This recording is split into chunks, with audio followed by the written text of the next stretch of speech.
Izinkan ku bicara.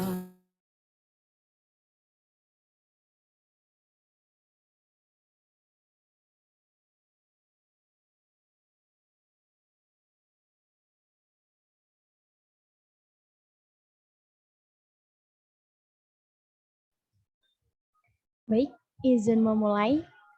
Bismillahirrahmanirrahim. Assalamualaikum warahmatullahi wabarakatuh.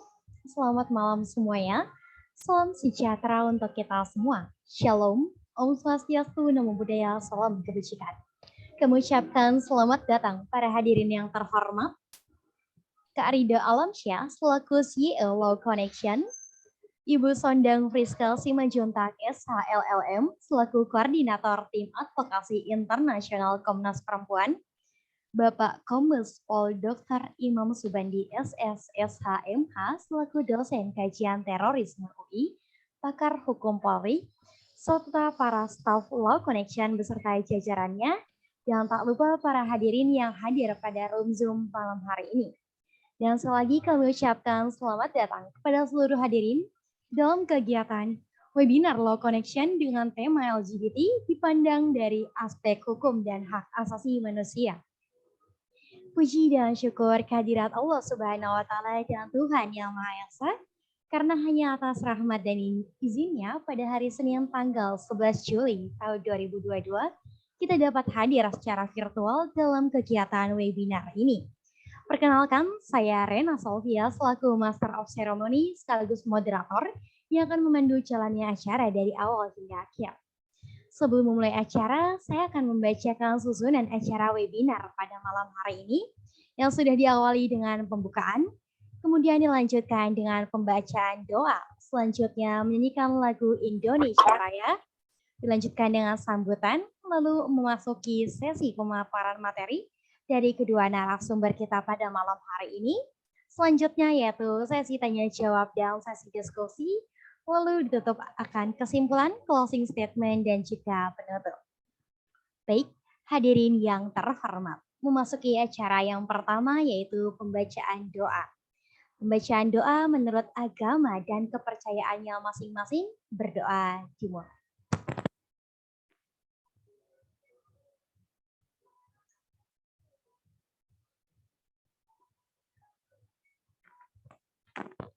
Doa selesai.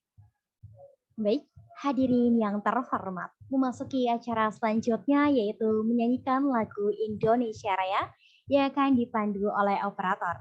Pada operator, waktu dan tempat dipersilahkan.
Baik, Hadirin yang terhormat, memasuki acara selanjutnya yaitu sambutan yang akan disampaikan oleh founder Law Connection kepada Kak Rida Alamsyah. Waktu dan tempat dipersilakan.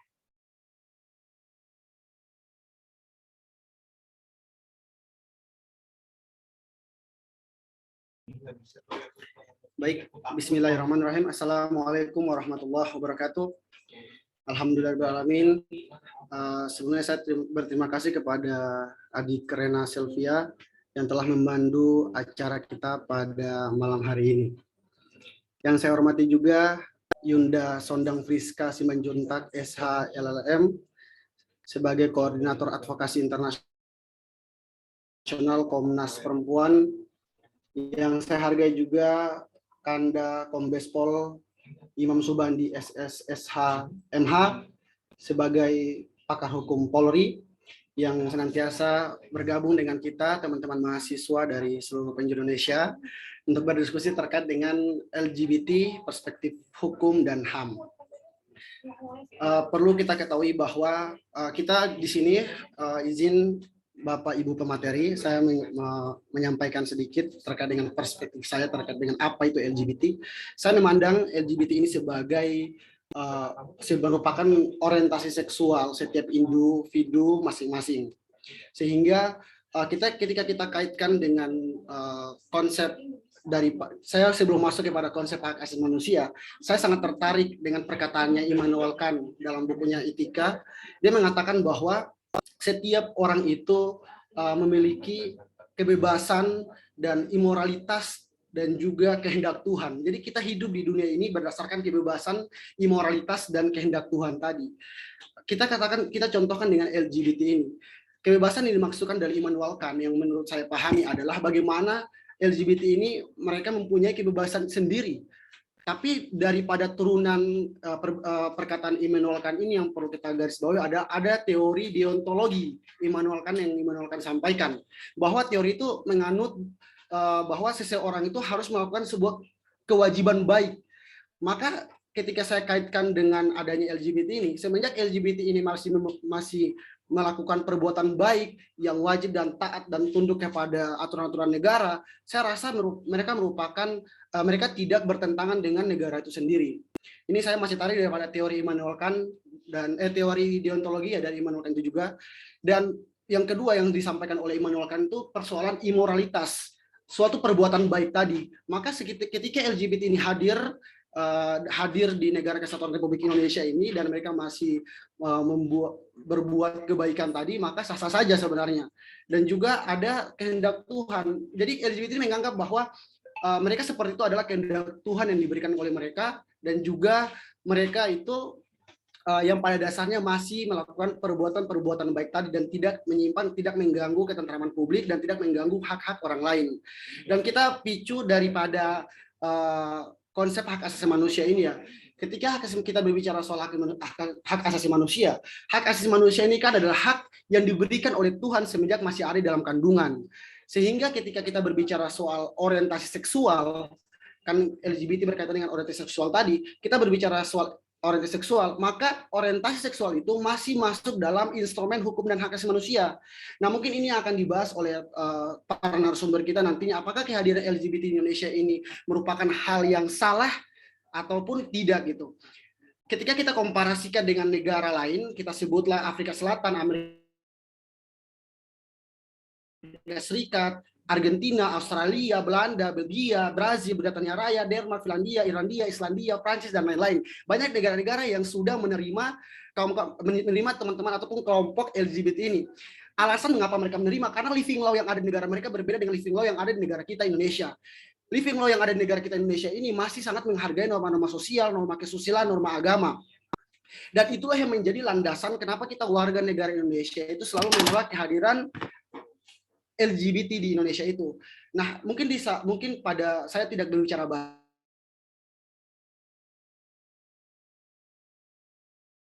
banyak, hanya menyampaikan Sondang Friska dan juga Kanda Pak Imam Subandi.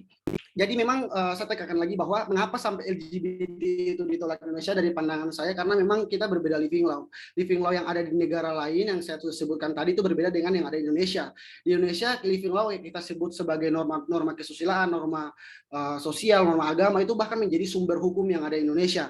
Oleh karena itu mungkin akan dibahas secara komprehensif oleh para narasumber kita mengapa dan apakah LGBT ini bisa diterima. Karena berbicara soal LGBT bisa diterima sebenarnya itu subjektivitas ya.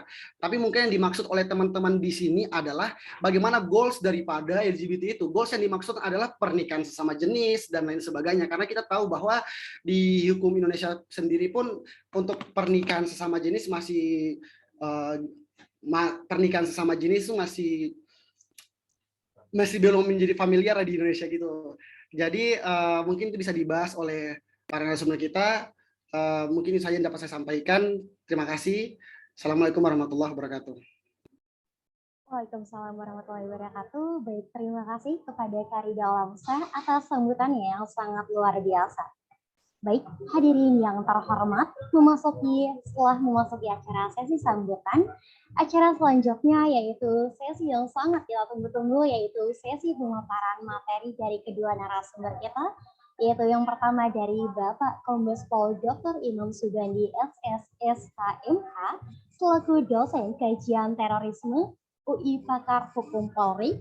Yang kedua dari Ibu Sondang Friska Simanjuntak SHLLM, selaku koordinator tim advokasi internasional Komnas Perempuan. Baik, sebelum sesi pemaparan materi, saya akan membacakan kedua CV dari narasumber kita pada malam hari ini.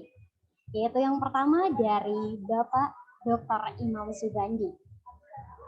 Pengalaman yaitu Unit Chief of Bidang of South West and South East Sulawesi Regional Task Force. Yang kedua yaitu Indonesian Special Detachment of Counter-Terrorism. Yang ketiga yaitu Drafting Counter-Terrorism Law. Yang keempat yaitu Countering Radical and Violent Extremism Through Community Policing. Dan masih banyak lagi teman-teman. Wah, sangat luar biasa nih pemateri kita pada malam hari ini. Yang kedua yaitu CV dari Ibu Sondang, yaitu pendidikan Master in Human Rights Law at Northwestern University, Chicago, USA. Yang kedua yaitu Bachelor Degree at Law at University of Indonesia.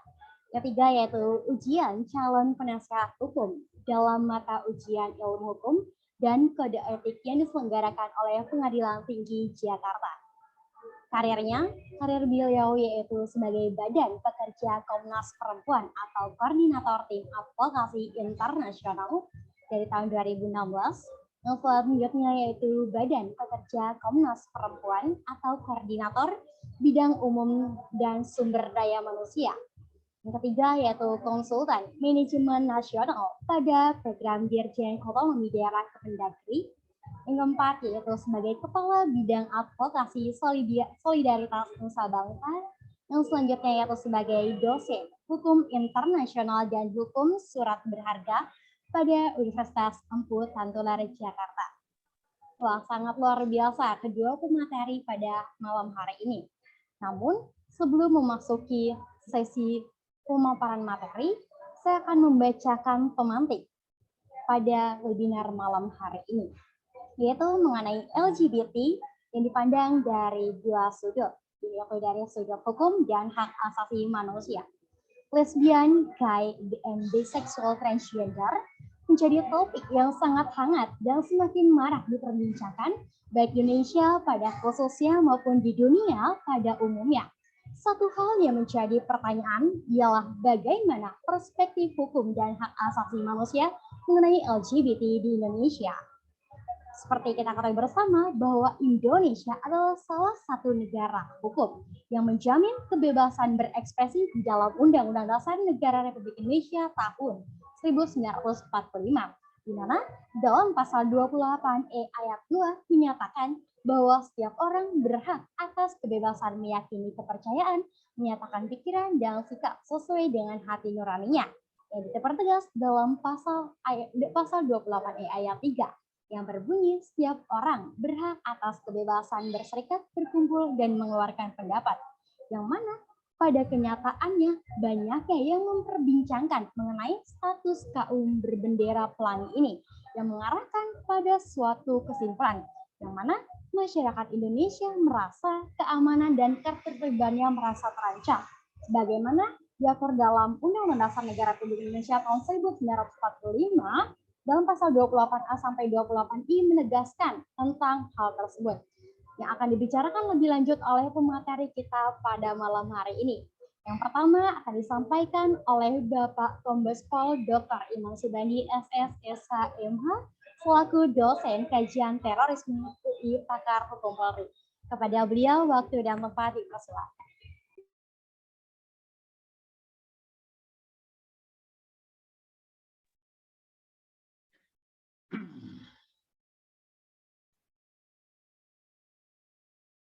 Halo, tes. Suara saya kedengaran? Terdengar dengan jelas, Bapak. Oke, baiklah. Ini sebelum saya memulai, saya izinkan saya mengucapkan salam. Assalamualaikum warahmatullahi wabarakatuh. Dan masih dalam suasana Idul Kurban, saya mengucapkan selamat Hari Raya Idul Adha bagi rekan-rekan dan adik-adik sekalian yang merayakan. Bagi yang non-Islam, yang non-Muslim, saya ucapkan selamat malam ya, selamat malam, selamat petang. Semoga Tuhan seru sekalian alam memberkati kita semua dan memberikan terang, bimbingan terang kepada hati kita semua. Karena yang akan kita bahas ini masalahnya sangat berat ini sebenarnya. Ini tingkatan orang-orang yang sudah sangat tinggi yang harus membahas masalah ini. Karena karena berat itulah maka marilah kita berdoa semoga tidak ada yang marah-marah gitu ya. Karena kalau ada yang FPI pasti marah-marah nanti kan gitu. Adik-adik sekalian, ini judulnya menarik ya, LGBT dilihat dari perspektif hukum dan HAM. Ya. Pertama sebelum saya melanjutkan kata-kata saya atau paparan saya yang mungkin saya akan buat singkat saja. Waktunya berapa lama ini kira-kira saya dikasih supaya nanti saya bisa memperkirakan. Berapa lama waktunya moderator? Halo? Dengar nggak? Halo? Kurang lebih 30 menit, Pak. Ah ya, 30 menit ya, baiklah. 30 menit mungkin cukuplah untuk memantik percakapan atau pertanyaan selanjutnya. Gini, saya disclaimer dulu ya. Pertama, walaupun saya memahami dan secara jujur saya bisa menerima LGBT itu, ya saya bisa menerima. Kalau ada teman saya LGBT, jangan khawatir, saya akan tetap berteman dengan mereka. Nah, itu dulu. Disclaimer saya adalah saya masih kebanyakan sama dengan kebanyakan mungkin adik-adik yang di depan saya ini, mungkin ya, yang saya sebagai laki-laki saya masih menyukai perempuan. Nah, istri saya adalah perempuan. Mantan pacar-pacar saya dulu juga perempuan. Ya, dan saya juga masih tertarik dan sangat senang melihat perempuan cantik. Nah, itu dulu. Ya, itu dulu. Itu disclaimer-nya. Kedua, saya polisi tapi pendapat saya ini bukan sebagai kapasitas sebagai seorang polisi atau mewakili organisasi saya. Ya. Saya juga beragama Islam, pendapat saya juga tidak mewakili kebanyakan orang Islam pada umumnya. Ini adalah pendapat pribadi saya yang dilatar belakangi oleh keilmuan dan pemahaman yang saya dapatkan selama proses interaksi dengan adik-adik sekalian juga dan dunia yang saya di mana saya berkecimpung baik sebagai polisi maupun sebagai dosen. Ya, jadi itu dulu disclaimer-nya. Kalau ada pernyataan yang tidak sesuai dengan pihak manapun, itu adalah tanggung jawab saya pribadi sebagai manusia, dan saya minta maaf sebelumnya, tapi kepada Tuhan saya juga mohon ampun ya. Tapi kalau ada manfaatnya dan ada benarnya, boleh diklaim sebagai pendapat siapapun. Nah, itu ya. Oke ya. Oke. Sekarang saya akan bicara dulu. Ini pada ngomong tentang LGBT, LGBT ini ngerti nggak LGBT itu apa? Ya. Kata-kata L itu apa? Lesbian. Ini saya kalau ngomong terus terang supaya jelas ya, tidak bermaksud defaming, tidak maksud degrading the integrity of men or women gitu ya. Jadi tidak ada maksud apa-apa. Kalau saya memakai kata-kata yang straight to the point atau kata-kata yang agak vulgar, itu jangan diartikan selain dari maksud saya menjelaskan supaya materinya bisa dipahami. Ya. Pertama L. L itu apa? Lesbian. Lesbian itu adalah perempuan yang punya ketertarikan seksual kepada sesama perempuan. Nah, itu ya. Perempuan kalau lihat cowok atau laki-laki itu nggak tertarik dia. Tapi kalau lihat perempuan yang cantik, nah, tertarik dia. Secara seksual gitu ya. Gitu. Nah, terus kemudian G atau G itu adalah gay. Gay itu apa? Gay itu adalah ya sama dengan si lesbian tadi, tapi bedanya kalau gay ini laki-laki yang mempunyai ketertarikan. Dia kalau melihat perempuan cantik itu nggak tertarik, tapi kalau dia ngelihat sesama laki-laki dia tertarik, gitu ya, secara seksual. Oke. Nah terus kemudian B, LGB kan, biseksual, ya kan? Biseksual itu istilah kerennya, bahasa lainnya adalah ACDC ya. Nah, sama laki-laki mau, sama perempuan juga mau, gitu. Oke, nanti akan saya jelaskan mengapa begitu, gitu ya. Terus kemudian T, nah, apa T? Transgender, ya, yang berubah. Dia trans, ya, transseksual atau transgender yang biasanya pada umumnya adalah laki-laki yang merasa merasa dirinya perempuan. Jadi laki-laki itu fisiknya, tapi hasrat seksualnya itu dia merasa dia bukan laki-laki, dia perempuan. Jadi dia tuh pingin berhubungan seksualnya tidak dengan perempuan, tetapi dengan laki-laki, karena dia merasa laki-laki. Dia merasa perempuan. Maka orang-orang yang transgender ini menurut saya ya pribadi, itu orang yang sangat pemberani, tidak munafik gitu ya. Pokoknya apapun resikonya, dia yakin dirinya adalah perempuan gitu ya. Jadi wah ini salah takdir atau salah apalah. Ini jiwa saja yang perempuan ini terjebak ke dalam tubuh laki-laki gitu. Maka dipotongnya penisnya, operasi buat vagina gitu ya. Pergi ke tempat-tempat atau negara yang memungkinkan untuk melakukan hal itu. Oke. Nah, tadi disinggung oleh adik kita tentang pernikahan sejenis. Ya, ini agak beda lagi kasusnya, ya. Agak beda lagi karena nanti pernikahan sejenis, karena di negara-negara yang menganut konsep perkawinan itu sebenarnya kontrak. Jadi, yang namanya kontrak itu kan, dasar kontrak itu kan adalah pacta sunt servanda gitu ya.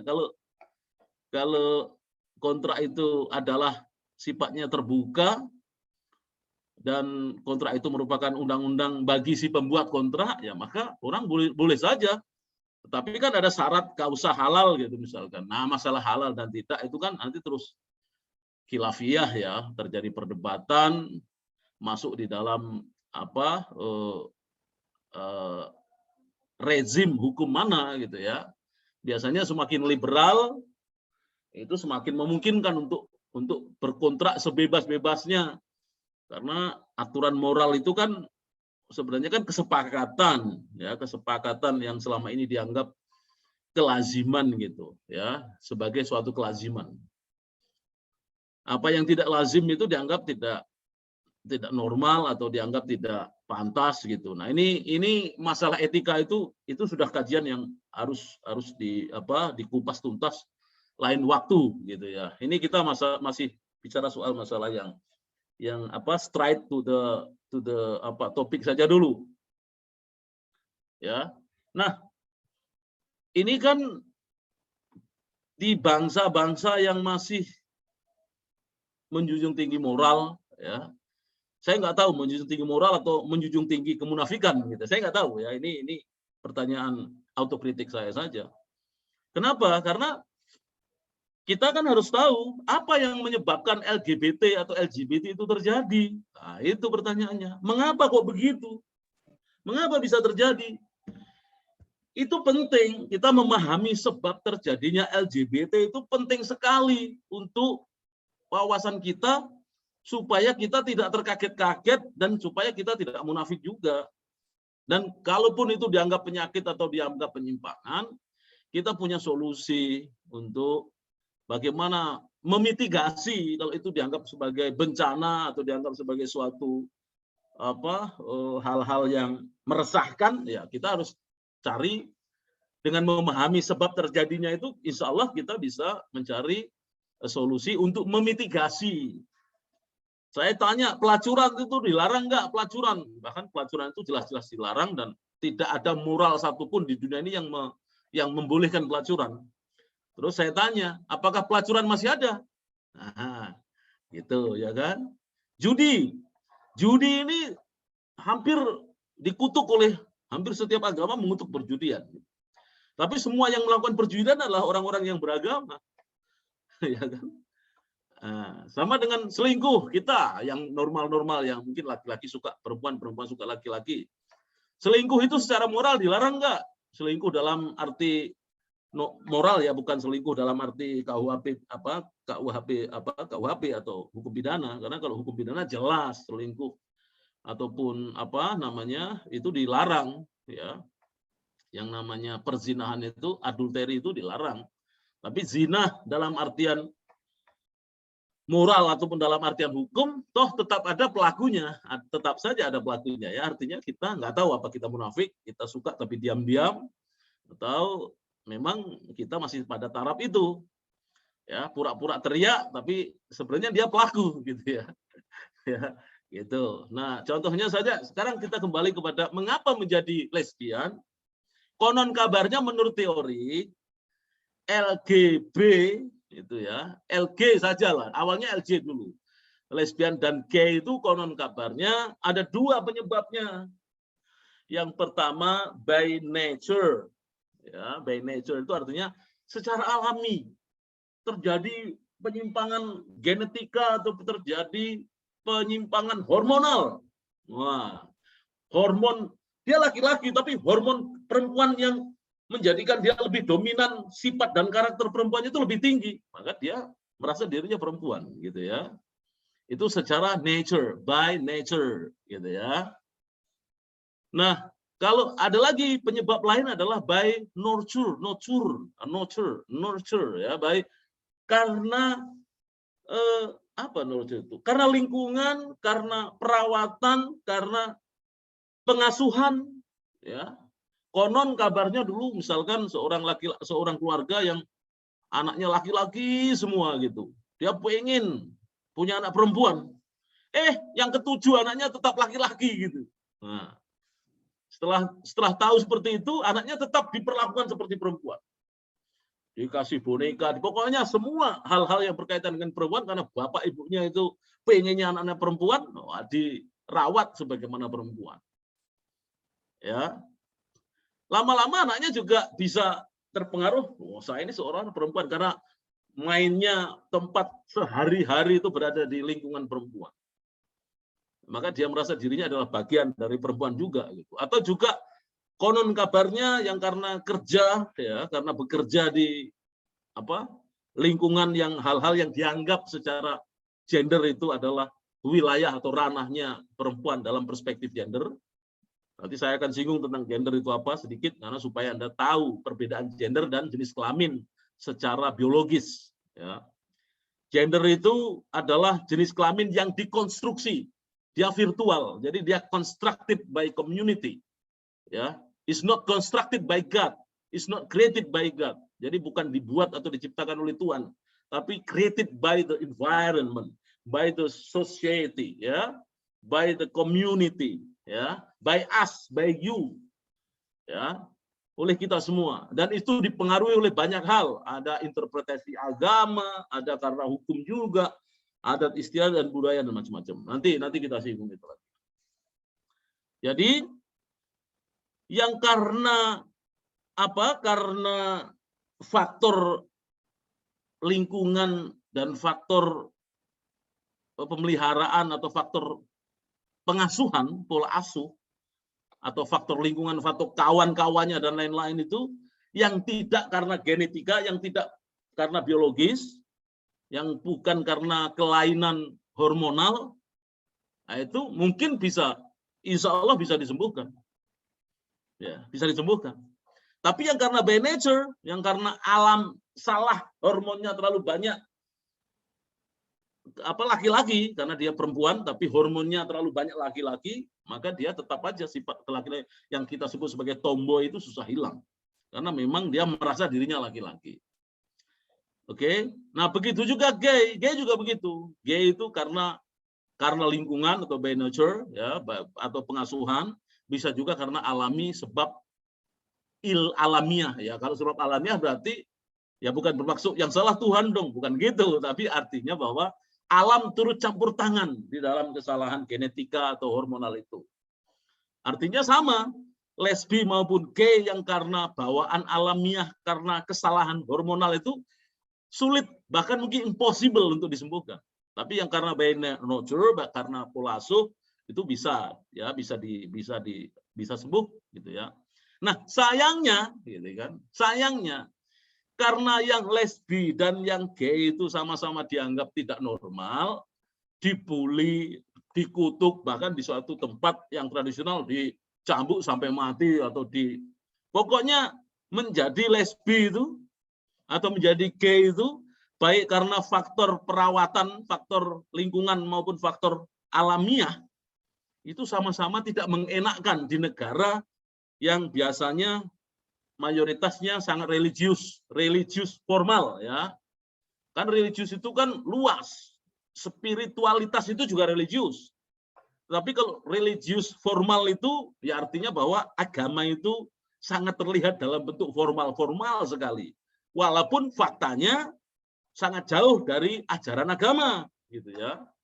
Karena agama itu sebenarnya bisa dilihat dari orang yang mengaku agama itu.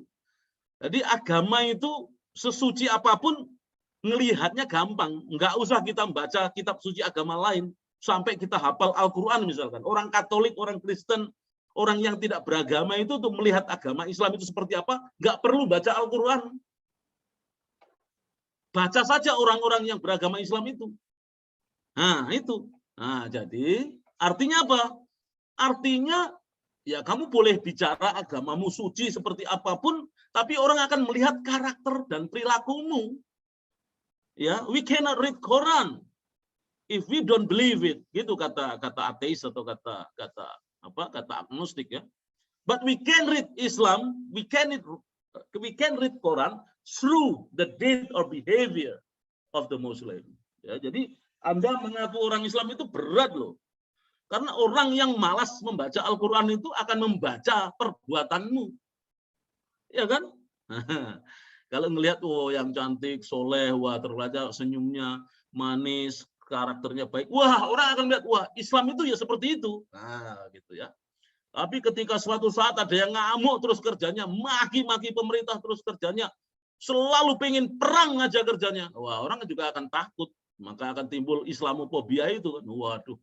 Ini perang Islam sama dengan perang ini, ya kan gitu. Jadi orang akan melihat agama itu dari para pemeluknya. Kalau para pemeluknya santun, ya orang akan memahami agama itu sebagai agama yang santun. Kalau pemeluknya itu marahan, tukang marah, sedikit-sedikit marah, ya dia akan melihat agama itu adalah sebagai agama pemarah. Ya mau tidak mau seperti itu. Ya. Lalu kemudian berkaitan dengan masalah konteks agama tadi, saya bilang agama formal, biasanya orang kan suka mengutuk-ngutuk. Kita ini kan kalau lihat, wah ini lesbi, kutuk, dikutuk, sekutuk-kutuknya. Wah ini gay, sekutuk-kutuknya. Nah karena orang yang merasa dirinya lesbi, nah, dia kan takut tuh dikejar-kejar sama FPI misalkan.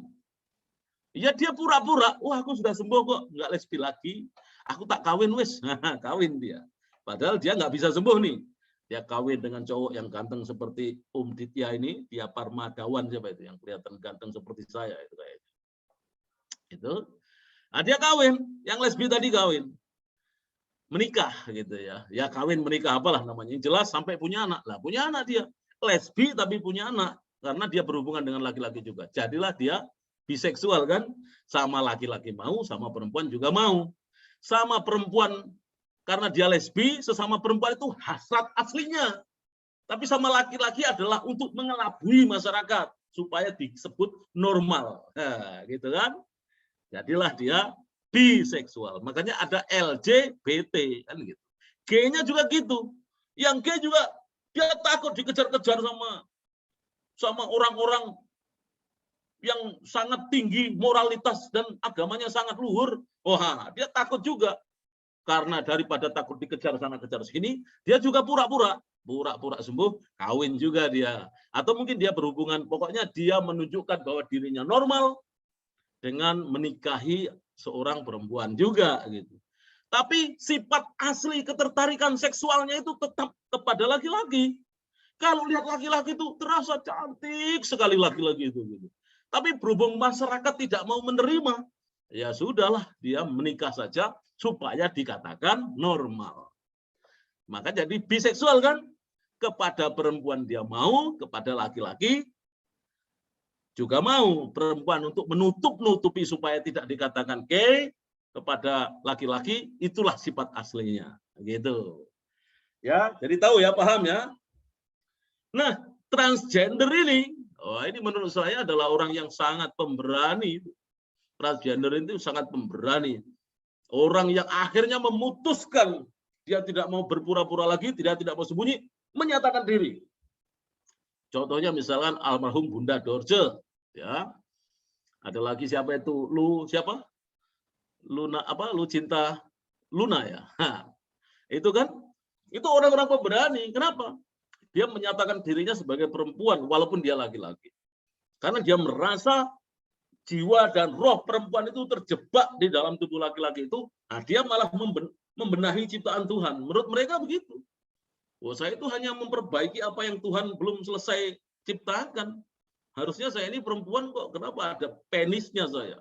Ya, sudah saya cari dokter untuk mengoperasi penis saya supaya saya bisa ganti dengan vagina. Nah, itulah, maka jadilah transgender. Jelas ya? Jadi tahu kan LGBT itu apa? Oke. Nah, sekarang dari perspektif hukum. Hukum dan HAM ya, kalau dari perspektif mereka juga subjek hukum ya.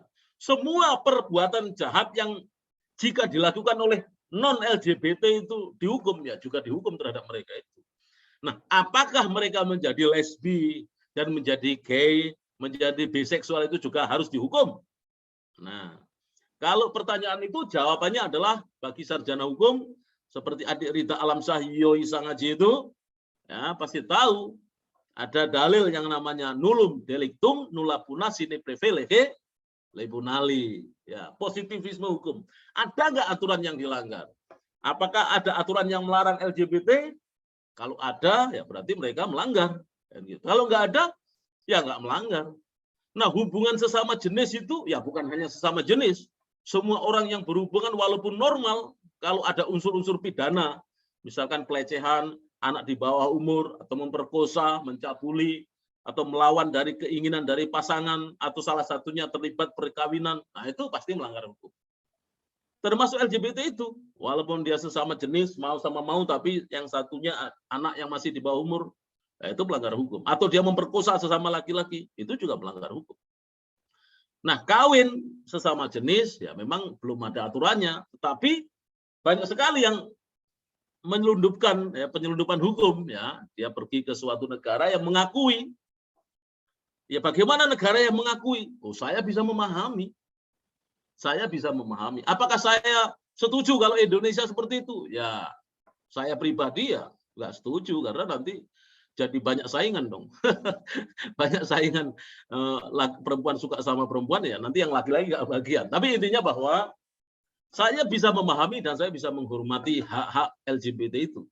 Dan saya merasa bahwa menurut pemahaman saya berdasarkan dari yang saya pahami, ya mereka LGBT itu juga harus diakui keberadaannya. Ya, karena tidak diakui pun keberadaannya mereka juga tetap ada sembunyi-sembunyi. Malah susah mengendalikannya. Ya kan? Kalau kita tahu, kita bantu. Ya, kita bantu misalkan konseling, kita bantu mungkin tata krama sosialnya seperti apa. Ya, misalkan ya kita nggak tahu karena di dalam budaya-budaya kita itu kan sebenarnya kita ini kan juga sangat aneh. Kalau ada laki-laki dan perempuan tinggal dalam kamar berduaan digerebek kan? Ya enggak? Sering digerebek kos-kosan gitu. Tapi kalau tinggal cowok sama cowok gitu enggak digerebek kan? Dibiarin. Nah, kadang-kadang kita juga ikut melestarikan gitu kan. Ikut memungkinkan terjadinya LGBT. Tapi ingat saja bahwa lihatlah bahwa bukan hanya LGBT tetapi bukan hanya yang karena situasi contoh orang-orang di penjara yang sampai 3 tahun, 4 tahun, 5 tahun gitu ya, nggak ketemu perempuan, yang ada laki-laki sama laki-laki gitu. Ya bisa terjadi laki-laki temennya itu lama-lama jadi cantik juga gitu. Nah, berarti bahwa faktor lingkungan itu memungkinkan terjadinya orang terjadi penyimpangan. Ya kalau kita anggap sebagai penyimpangan ya penyimpangan. Tapi kalau kita mau santai saja nganggapnya itu ya itu normal karena alami. Ya kan, alami saja, artinya bahwa itulah fakta dan realitasnya. Nah, masalah dosa itu tanggung jawab masing-masing kan, tetapi intinya bahwa kita justru perlu memberikan semacam perhatian, tidak memusuhi mereka. Justru kita harus bantu. Kalau mereka itu sakit ya harus kita bantu untuk obati, tanggung jawab kita juga. Ya, tanggung jawab kita. Tapi yang jelas bahwa mereka juga subjek hukum dan mereka juga harus dihormati hak-hak asasi manusianya, ya. Sebagaimana manusia normal yang kita anggap normal dan tidak normal itu apa sih bedanya? Normal dan tidak normal itu kan kita ini kan punya kegilaan kita masing-masing. Ada yang diketahui orang, ada yang nggak diketahui, ya kan? Mungkin di antara kita ada juga yang LGB, ya mungkin ada juga kita yang lesbi, diam-diam aja kan? Atau kita gay, mungkin ada kan? Diakui atau tidak diakui ya, namanya fakta bisa saja terungkap, bisa saja tidak terungkap. Ya, sama dengan koruptor gitu. Kita sini jangan-jangan semuanya juga koruptor gitu ya dalam tingkatan masing-masing. Tapi ada yang sudah ketangkap KPK, ada yang belum gitu kan. Nah, yang belum itu sebenarnya juga koruptor, tapi tetap aja ya, belum terlihat sebagai koruptor. Nah, kita juga gitu. Jangan-jangan kita ini kalau kita nggak pandai-pandai memposisikan diri kita ini kan kita terjebak di dalam kemunafikan. Ya, kita buat pembedaan khusus perempuan, khusus laki-laki. Nah, ternyata di perempuan juga ada yang godain perempuan sama perempuan, nyulek-nyulek misalkan di kereta api khusus perempuan misalkan. Di kereta api khusus laki-laki yang laki-laki juga mungkin suka nyenggol-nyenggol sesama laki-laki gitu. Jadi menurut saya mau diakui atau tidak realitasnya itu ada di dalam masyarakat sejak zaman dulu ya, cerita zaman Nabi Lut ya, dulu zaman nabi-nabi dulu sampai sekarang ini. Ada yang berani berterus terang, ada yang enggak, ada yang sembunyi-sembunyi.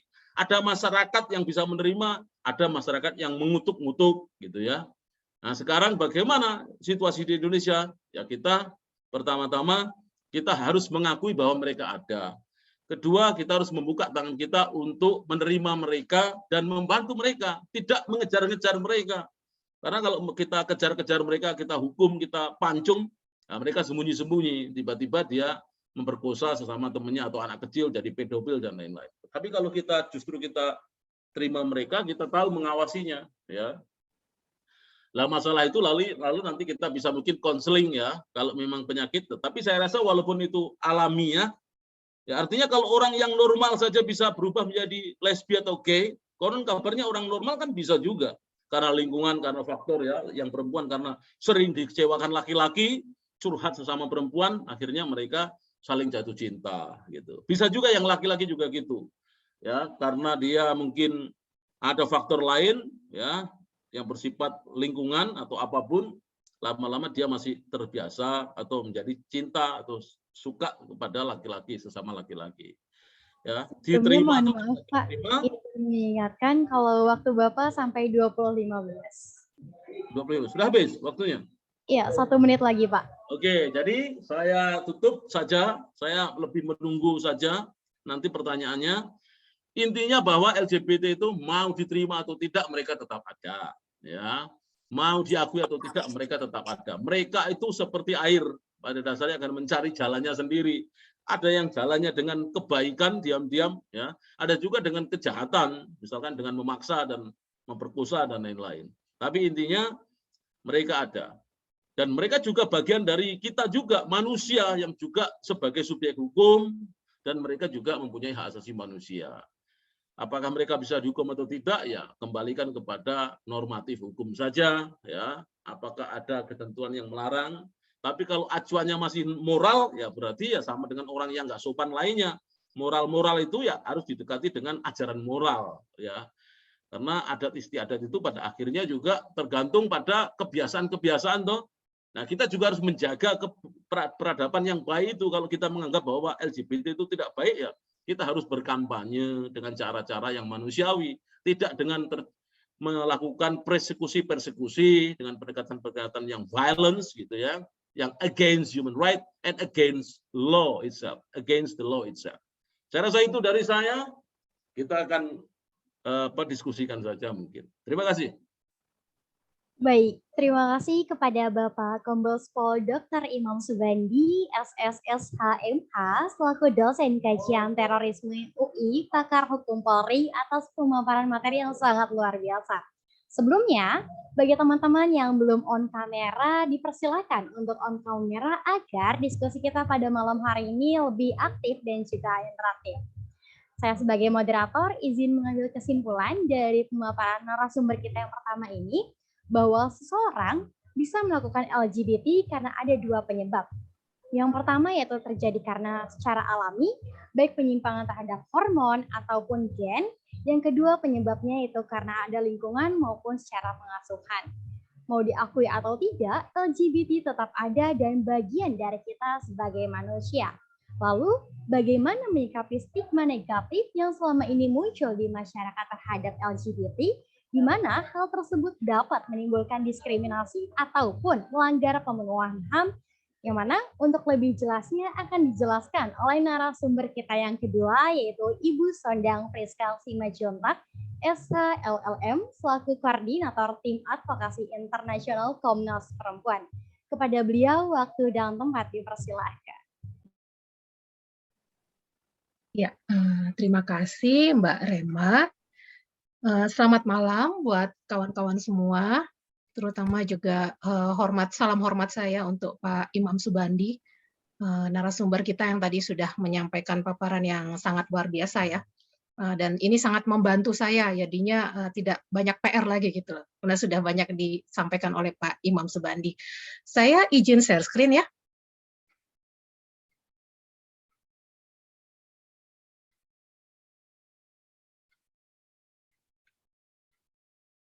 Ya, apakah sudah terlihat? Sudah terlihat, Ibu. Iya, saya izin share screen supaya lebih ini aja sih, membatasi supaya lebih jelas apa yang ingin disampaikan gitu ya. Dan mungkin saya perkenalan dulu, mungkin banyak yang belum kenal sama Komnas Perempuan. Perkenalan singkat, katanya kalau tak kenal maka tak sayang. Jadi Komnas Perempuan itu adalah lembaga HAM nasional dengan mandat spesifik, yaitu bermandat untuk menghapuskan segala bentuk kekerasan terhadap perempuan dan juga untuk pemajuan hak perempuan. Latar belakangnya adalah lahir dari desakan untuk tanggung jawab negara pada kekerasan seksual terhadap perempuan yang terjadi dalam tragedi Mei 1998. Landasan hukumnya adalah Kepres nomor 181 tahun 98 dan diperbarui dengan Perpres 65 tahun 2005, dan punya mandat untuk pendidikan publik, pemantauan, pencarian fakta, pendokumentasian, kajian, rekomendasi kebijakan, dan kerjasama di tingkat lokal, nasional, dan global. Acuan kerjanya tentu saja ada konstitusi, ada Undang-Undang Nomor 7 tahun 1984 ini adalah tentang penghapusan diskriminasi terhadap perempuan, dan juga Undang-Undang Nomor 5 tahun 1998 tentang Konvensi Anti Penyiksaan. Untuk tahun 2020 sampai 2024, ya Komnas Perempuan ini kan komisionernya itu per periode ya, setiap 5 tahun sekali. Nah, untuk periode yang sekarang 2020 sampai 2024 ada 5 isu prioritas. Yang pertama adalah tentang konflik dan bencana, kemudian tentang perempuan dalam tahanan dan serupa tahanan, kekerasan seksual, perempuan pekerja, dan penguatan kelembagaan. Ya, itu mungkin sekilas tentang Komnas Perempuan. Nah, ini tadi sepintas kita melihat tentang definisi hak asasi manusia. Tadi sudah sempat disampaikan juga ya oleh tadi siapa itu yang pembuka gitu ya, dan juga oleh Pak Imam tadi sudah disinggung bahwa ketika kita bicara tentang LGBT gitu ya, mereka juga adalah manusia. Ketika mereka manusia, maka mereka tentu memiliki hak asasi manusia. Atau kalau misalnya kita lihat dari definisi hak asasi manusia itu adalah hak-hak yang langsung diberikan Tuhan kepada manusia sebagai hak yang kodrati. Oleh karena itu tidak ada kekuatan apapun di dunia yang bisa mencabutnya. HAM ini sifatnya mendasar, fundamental bagi kehidupan manusia, dan pada hakikatnya sangat suci. Ya, ini kalau kita melihat filsuf ya dari John Locke yang pernah menjelaskan tentang hak asasi manusia.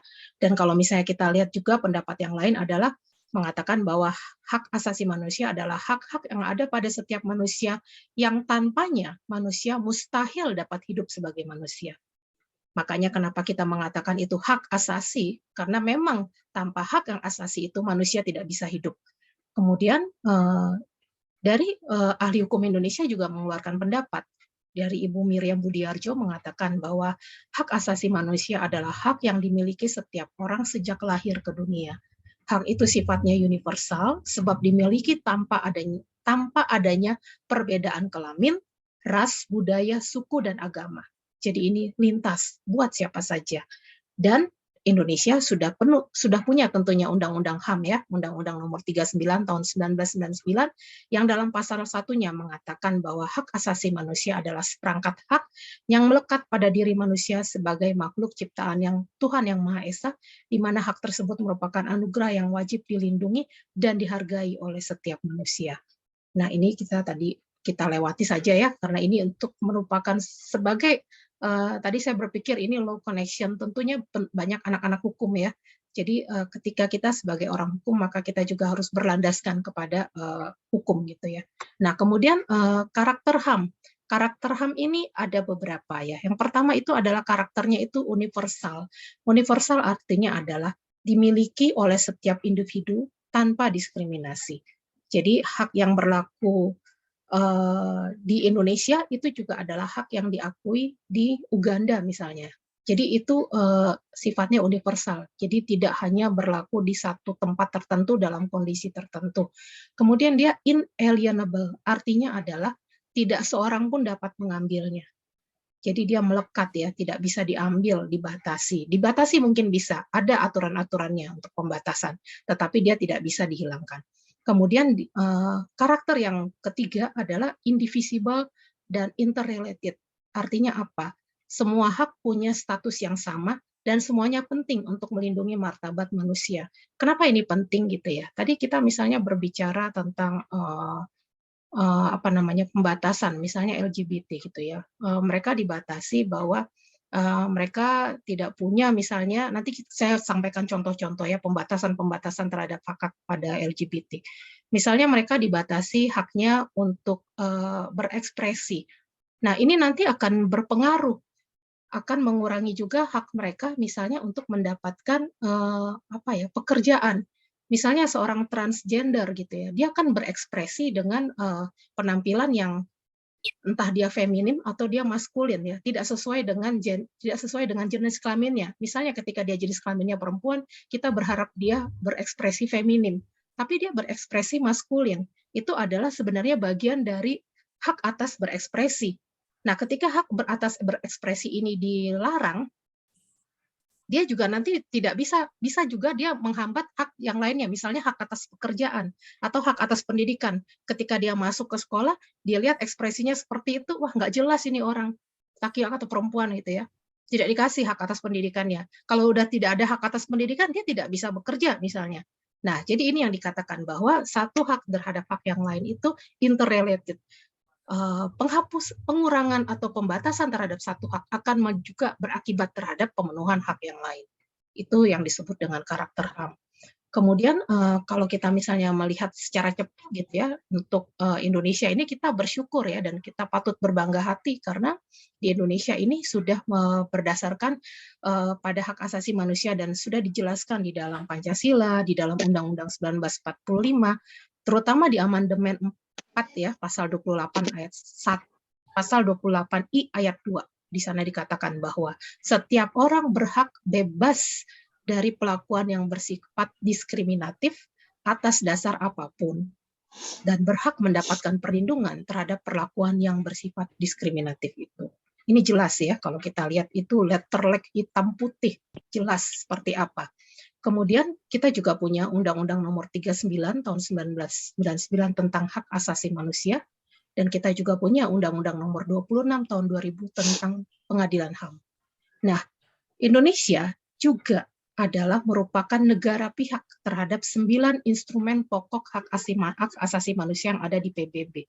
Jadi apa namanya ya, Indonesia ini mengikatkan diri untuk taat kepada 9 instrumen pokok HAM. Nah, itu ada apa namanya ya? Ada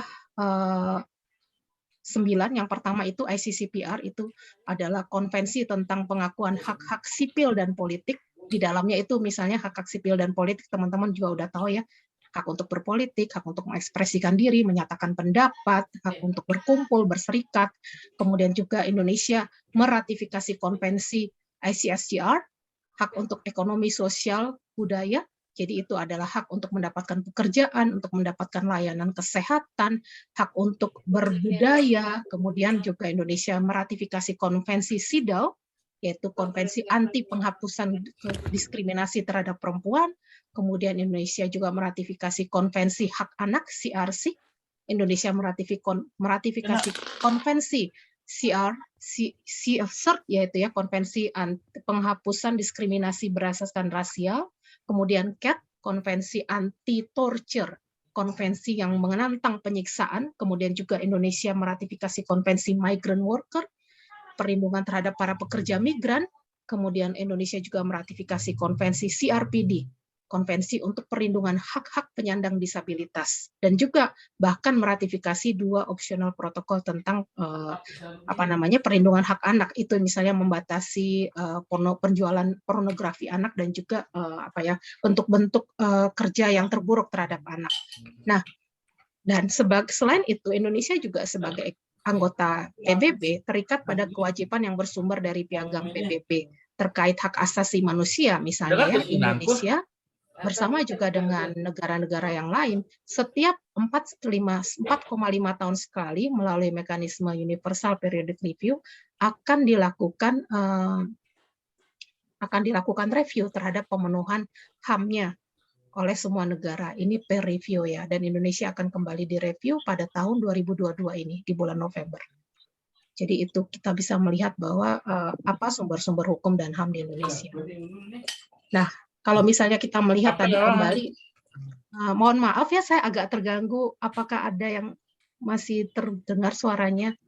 Mungkin saya jaringannya kurang ini ya, jadi putus-putus, mohon ya untuk di-mute bagi Ibu Moderator. Ya, nah sekurangnya ada 4 konvensi yang berkaitan langsung dengan pemenuhan hak-hak LGBT di sini ya, yaitu pertama itu adalah konvensi ICCPR, konvensi tentang hak-hak sipil dan politik, kemudian juga konvensi tentang hak ekonomi, sosial, dan budaya, kemudian konvensi untuk penghapusan diskriminasi terhadap perempuan, dan juga konvensi anti penyiksaan. Ini adalah konvensi terhadap menentang penyiksaan dan perlakuan atau penghukuman lain yang kejam, tidak manusiawi, dan merendahkan martabat manusia. Ini adalah sesuatu yang memang sering dijadikan oleh menjadi temuan-temuan gitu ya dari lembaga-lembaga HAM yang menjadi temuan pelanggaran yang sering dialami oleh teman-teman dari LGBT. Nah, kemudian tadi Pak Imam sudah menjelaskan sedikit begitu ya, cukup jelas gitu ya mengenai apa LGBT. LGBTI kalau dalam istilah internasional itu ada lesbian, gay, biseksual, transgender, dan intersex. Dan ini biasanya ditujukan terhadap orang yang tertarik terhadap orang yang gendernya sejenis, ya. Kemudian orang yang memiliki identitas gender yang berbeda dengan identitas yang mereka miliki saat lahir. Jadi misalnya itu tadi ya, dia lahir secara jenis kelamin perempuan, tetapi identitas gendernya laki-laki misalnya gitu. Terus orang dengan identitas non-biner. Non-biner ini artinya apa? Dia tidak laki-laki, tidak perempuan. Kan dia intersex misalnya ya. Kemudian orang dengan karakteristik seks yang tidak sesuai dengan karakteristik perempuan atau laki-laki. Nah ini sesuatu yang memang rumit gitu ya. Sebelum kita belajar tentang LGBT, memang ada satu training itu namanya training gender dan juga training tentang sexuality. Dan di sini akan mengupas banyak sekali tentang apa itu LGBT dan juga banyak istilah-istilahnya itu yang sangat-sangat banyak gitu ya. Nah, ini saya coba teman-teman udah pernah lihat ini gambar ini ya. Ini namanya genderbread person. Ini biasanya sering digunakan untuk menjelaskan secara singkat terkait LGBT itu. Di sini kalau kita lihat gambar di sini ya, ini seks. Seks itu artinya apa? Jenis kelamin. Nah, jadi seorang itu bisa terbagi gitu ya. Dia jenis kelaminnya apa? Kemudian di sini dia ada orientasi. Orientasi itu adalah apa? Ketertarikan. Apakah dia kepada perempuan atau kepada laki-laki. Nah, kemudian dia ada identitas. Identitas ini misalnya apa? Dia itu mengidentitaskan dirinya sebagai perempuan atau sebagai laki-laki atau sebagai queer. Queer itu artinya apa? Dia tidak mendefinisikan dirinya laki-laki atau perempuan. Nah, kemudian itu nanti ada ekspresi. Ekspresi ini lebih luas lagi. Ini yang ditunjukkan kepada yang luar. Jadi ekspresi itu kita kenal biasanya di dalam yang biner gitu ya, kultur itu laki-laki atau perempuan, feminin atau maskulin. Tetapi ada ekspresi androgen. Androgen itu artinya apa? Tentu kita sering lihat ya gitu ya kalau perform gitu bagaimana orang yang memang dia tuh bawaannya tuh androgen gitu ya. Jadi bahwa dia penampilannya itu tidak feminim, tidak maskulin, tapi di tengah-tengah gitu kan ya. Nah itu, sexual orientation juga ada yang heteroseksual, ada yang homoseksual, kemudian dia biseksual. Biological sex-nya itu ya, ada yang dia laki-laki, ada yang perempuan, tapi dia ada yang intersex. Kan ada juga banyak kasus-kasus yang memang jenis kelaminnya itu dua gitu ya. Atau bahkan belum bisa ditentukan sampai umur tertentu, sehingga nanti harus dioperasi, kecenderungannya itu yang mana. Jadi kalau misalnya kita melihat pelajari ini sebenarnya menarik ya, dan memang butuh waktu yang panjang untuk melihat kalau kita ingin mendalami secara khusus. Kenapa sih sampai akhirnya ada deviasi-deviasi dari tradisional yang kita kenal dua gitu ya. Nah, kemudian kita langsung saja kepada praktek yang dialami oleh LGBT gitu ya. Nah, Komnas Perempuan mencatat bahwa sepanjang 2017 sampai 2021 itu ada 4 kebijakan diskriminatif yang ditujukan langsung terhadap kelompok LGBT. Yang pertama itu adalah Surat Edaran Bupati Karawang yang mengatur pembatasan hak ekonomi dan sosial budaya yang dianggap terindikasi pada aktivitas kelompok LGBT. Dia melarang pelaku usaha memberikan kesempatan pada kelompok tersebut. Jadi entah ini dasarnya apa, tapi para pelaku usaha diinstruksikan untuk melarang memberikan pekerjaan kepada kelompok yang dianggap LGBT. Kemudian kita juga melihat ini, ada peraturan daerah dari Kota Pariaman yang secara langsung menyebutkan transpuan merupakan pihak yang dilarang untuk melakukan kegiatan di tempat umum dan dikenakan hukuman berupa denda sebesar Rp1 juta. Nah, ini tidak jelas kegiatannya seperti apa. Apakah kalau misalnya transpuan itu cuma diam-diam aja duduk kemudian dia ditangkap seperti itu dan dikasih denda 1 juta atau seperti apa? Ini kan nggak jelas ya. Kalau misalnya tadi dia melakukan tindakan pidana, mau dia transpuan, ataupun dia laki-laki, perempuan, tentu dia harus dihukum. Tapi apakah dia cuma keberadaan dirinya gitu ya, dia berada di suatu, melakukan kegiatan di tempat umum, misalnya dia berdiri, dia berjalan, atau melakukan aktivitas lainnya, kemudian dia bisa dikenakan hukuman, hanya berdasarkan pemandangan bahwa dia dianggap LGBT gitu. Nah, terus kita lihat juga nih, ada peraturan daerah dari Kabupaten Cianjur tentang pencegahan dan penanggulangan perilaku seksual menyimpang secara multitafsir, menyasar kelompok LGBT dan menyamakan hal tersebut dengan kejahatan seksual. Nah, ya ini tadi saya menekankan kembali apa yang disampaikan oleh narasumber sebelumnya ya, bahwa tindakan kejahatan seksual itu sudah jelas-jelas bahwa dia adalah perbuatan yang dilakukan dengan paksaan, tanpa konsen, dengan anak di bawah umur. Siapapun yang melakukan itu, baik dia LGBT maupun orang biasa gitu ya, itu akan dikenakan hukuman. Nah, itu yang disebut dengan kejahatan seksual. Tetapi apakah orang LGBT misalnya gitu, dia dianggap orang LGBT aja, maka dia dianggap melakukan perilaku seksual menyimpang, sehingga dia bisa ditangkap. Nah, itu kan multitafsir ya, tidak bisa dijelaskan gitu kan. Kemudian kita juga melihat nih, ada pemerintah daerah Kabupaten Biren mengeluarkan kebijakan mengenai standarisasi warung kopi, kafe, dan restoran yang beberapa materi muatannya mengandung pembedaan dan pembatasan HAM terhadap perempuan dan minoritas seksual. Misalnya secara eksplisit melarang menyediakan tenaga kerja seperti transpuan. Transpuan ini ya, apa namanya, laki-laki yang menjadi perempuan atau waria itu. Kalau perempuan menjadi laki-laki namanya transmen. Nah, kebijakan Pemda Biren ini telah mengakibatkan kasus persekusi terhadap 7 warga Aceh Utara yang dianggap transpuan. Ini kasus tahun Januari 2018. Kasus diawali dengan razia di beberapa salon di Desa Loksukon dan Desa Panton Labu, Kecamatan Kambu Aye, Kabupaten Aceh Utara. Nah, Polres Aceh Utara, Wilayatul Hisba, dan Satpol PP serta sejumlah masyarakat melakukan penangkapan terhadap 7 warga tersebut ya. Jadi 7 warga yang transpuan ini mereka ditangkap gitu ya. Nah, kemudian kita juga bisa melihat nih pada tahun 2017 pernah itu pihak Universitas Andalas memposting persyaratan daftar ulang bagi mahasiswa baru, di mana disebutkan bahwa calon mahasiswa wajib menyerahkan surat pernyataan bebas LGBT. Pihak universitas bahkan menyediakan form pernyataan bebas LGBT. Nah, ini sempat ramai sekali ya, sampai akhirnya Menristek turun tangan dan akhirnya persyaratan ini dicabut oleh pihak universitas. Karena multitafsir gitu ya.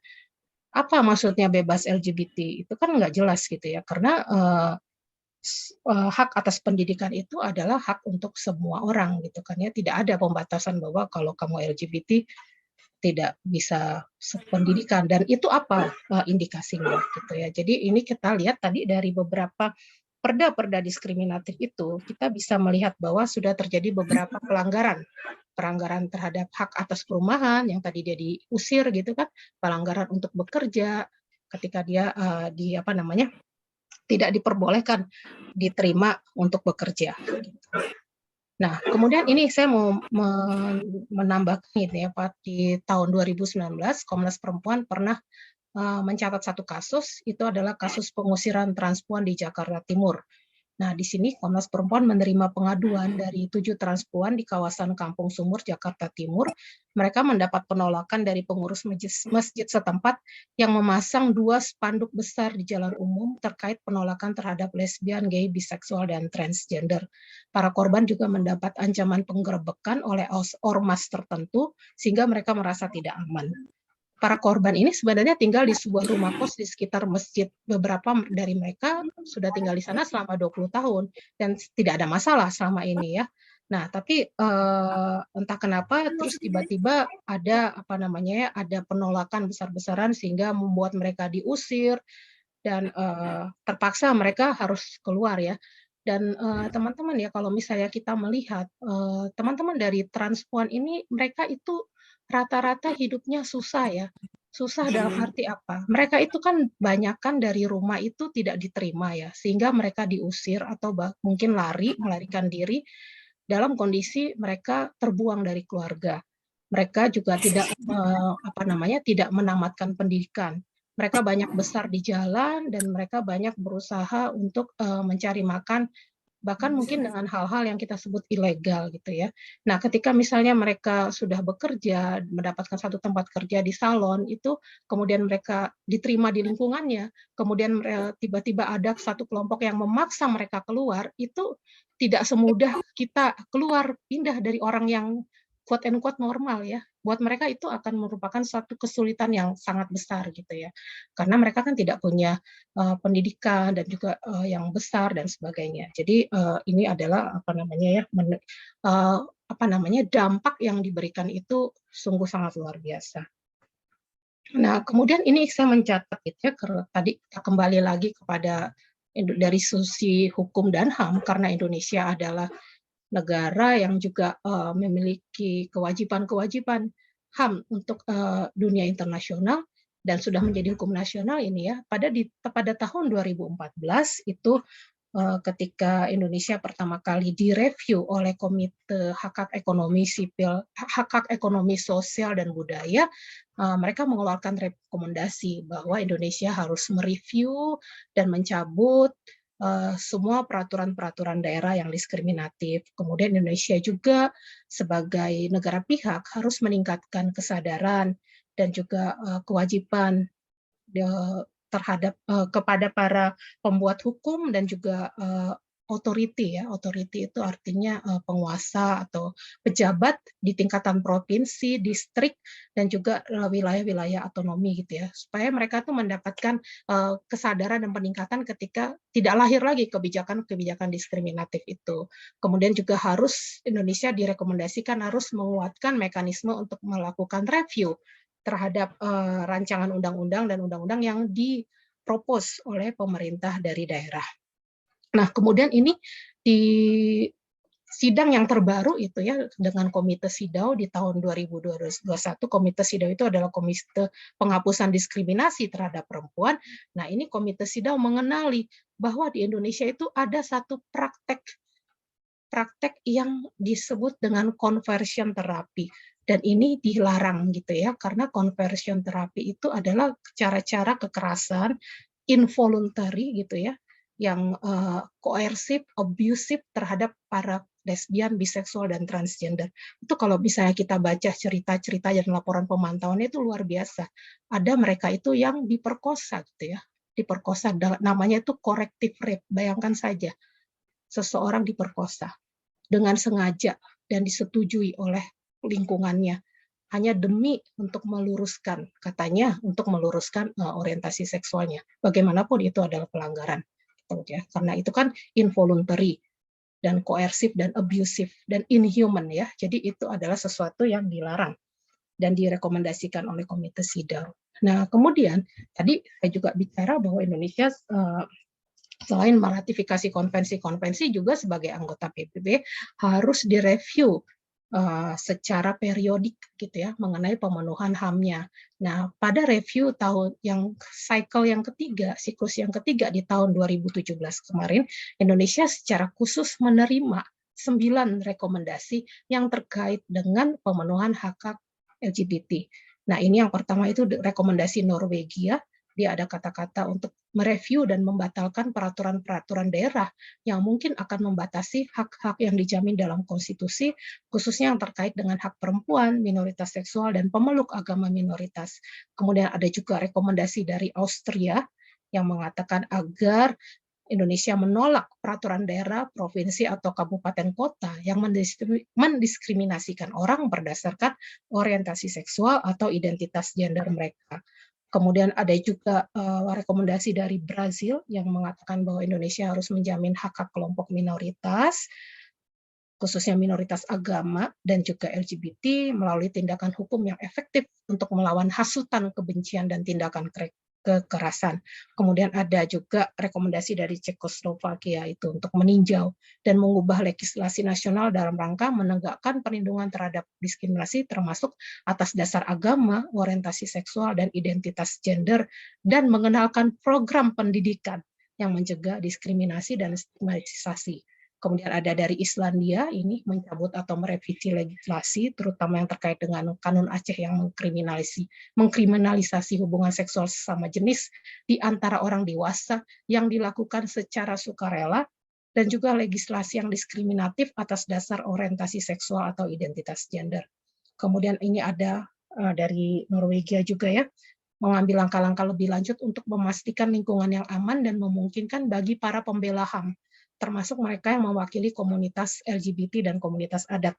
Nah, mungkin ini juga saya menitipkan satu isu ya, bahwa para pembela HAM ya, para pembela HAM misalnya yang mereka membela hak-hak LGBT ini pun kadang-kadang tidak lepas dari sasaran kriminalisasi dan kemarahan gitu ya. Sementara pembela HAM itu adalah seseorang yang dilindungi dan mendapatkan hak-hak perlindungan dari secara hukum gitu ya. Nah, Sebelumnya mohon maaf Ibu, ya izin ini tinggal mengingatkan satu slide ya. iya, waktunya Iya. sampai 2045 Ibu.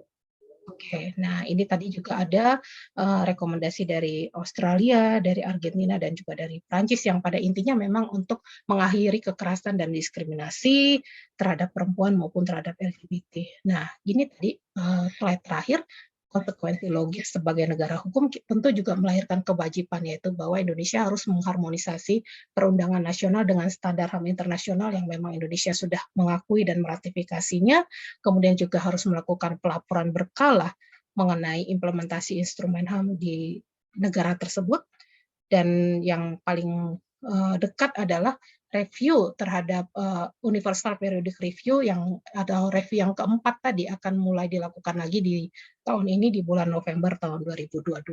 Itu untuk memeriksa sejauh mana Indonesia sudah ada progres terkait pemenuhan HAM dan khususnya juga pemenuhan terhadap LGBT. Nah, demikian presentasi saya. Mohon maaf atas kekurangan dan juga mungkin kata-kata yang salah, kita bisa lanjutkan dalam diskusi. Terima kasih. Saya kembalikan kepada moderator. Baik, terima kasih kepada Ibu Sondang Priska Simanjuntak, SHLLM, selaku Koordinator Tim Advokasi Internasional Komnas Perempuan atas pemaparan materinya yang sangat luar biasa. Saya sebagai moderator izin menyimpulkan atas pemaparan materi yang telah disampaikan oleh beliau, yang mana Indonesia sudah berdasarkan HAM yang dijelaskan dalam Undang-Undang Dasar 1945 maupun Pancasila, serta Indonesia telah meratifikasi beberapa konvensi maupun perjanjian internasional. Praktik yang dialami LGBT ada 4 kebijakan diskriminatif yang ada di Indonesia dari tahun 2017 sampai tahun 2021. Adapun konsekuensi logis sebagai negara hukum itu dalam hal harmonisasi perundangan nasional dengan standar HAM internasional. Baik, hadirin yang terhormat, setelah sesi pemaparan materi dari kedua narasumber kita pada malam hari ini, selanjutnya kita memasuki sesi tanya jawab. Bagi teman-teman yang ingin bertanya, dipersilakan untuk menyalakan mikrofon atau bisa melalui kolom chat. Dipersilakan. Baik, sepertinya sudah ada yang raise hand, yaitu dari Kaditya dan Unwahul Hubi. Pada Kaditya, waktu dan tempat dipersilakan untuk bertanya. Iya, Assalamualaikum warahmatullahi wabarakatuh. Shalom, Om Swastiastu, Namo Buddhaya, salam kebajikan kita semua. Yang saya hormati seluruh narasumber, yaitu ada Abangda, Kombes Pol Imam Subandi, dan ada Bu Sondang ya dari Komnas Perempuan. Saya melihat materinya sangat luar biasa. Materinya sangat berat, saya applause kepada kedua materi yang berani sekali membawakan, karena ini sangat-sangat sensitif sekali ya. Saya ingin bertanya kepada kedua belah pihak. Dilihat dari budaya yang ada di Indonesia ini mayoritas Islam, ya. Mayoritas Islam, kemudian dikarenakan Indonesia mayoritas Islam, masyarakat ini masih menganggap LGBT ini tabu ya. Nah, berdasarkan hal tersebut, ini kan kita dengar bersama akan ada legalisasi terkait LGBT ya. Pendapat Bapak Imam, pendapat Ibu Sondang, apakah dari adanya legislasi LGBT ini akan membahayakan demokrasi kita? Karena mayoritas masyarakat Islam, masyarakat Indonesia, pada khususnya masyarakat Islam, ini sungguh menolak adanya LGBT. Karena melenceng besar dari kitab suci dari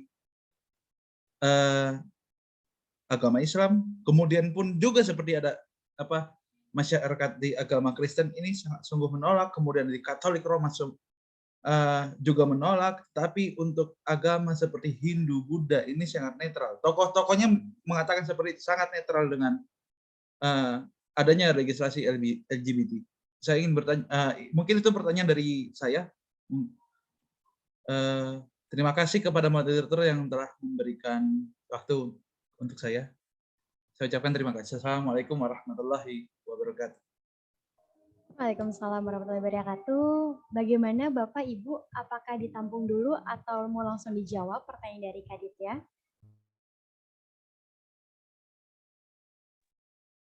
Kalau menurut saya sebaiknya ditampung oleh Ibu moderator. Ya, baik. Pertanyaan selanjutnya yang sudah raise hand dari Unwal Hubi, dipersilahkan.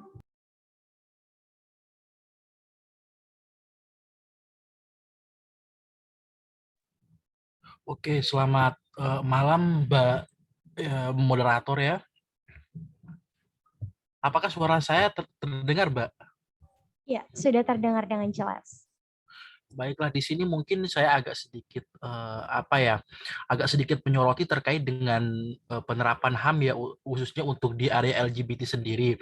Karena seperti yang disampaikan oleh Mas Ditya tadi di sela-sela pertanyaan, saya ada agak sedikit menyimak ya tentang relevansi Islam dengan konsep LGBT yang memang selama ini lagi sedang menjadi tren gitu di dalam, khususnya di masyarakat Indonesia.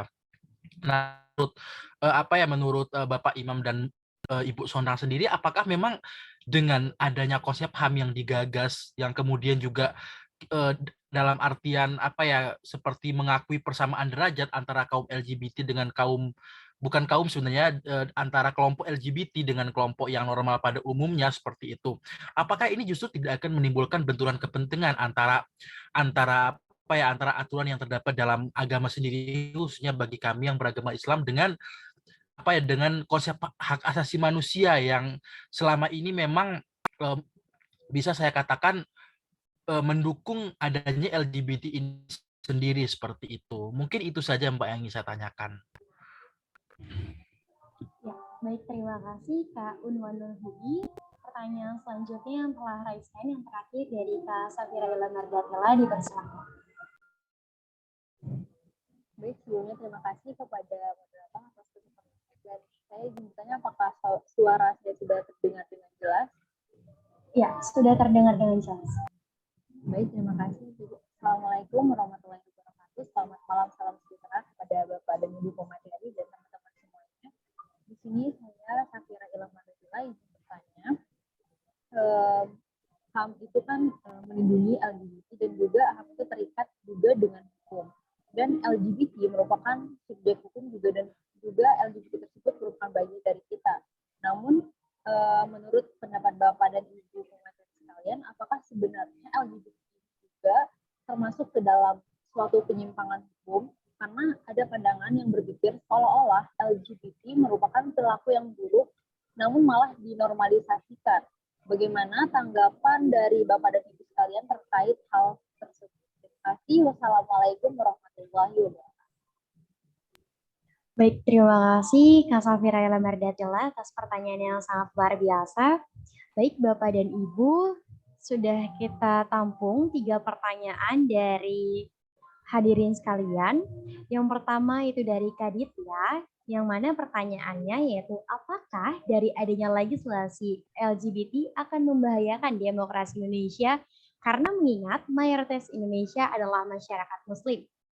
Yang kedua dari Kak Unwanul, yaitu apakah memang dengan adanya konsep HAM antara kaum normal dan LGBT, apakah tidak ada benturan kepentingan antara konsep HAM dengan pendukung Muslim? Pertanyaan yang terakhir yaitu dari Kak Safira, yaitu apakah sebenarnya LGBT termasuk dalam penyimpangan hukum? Yang mungkin bisa dijawab langsung oleh narasumber kita pada malam hari ini.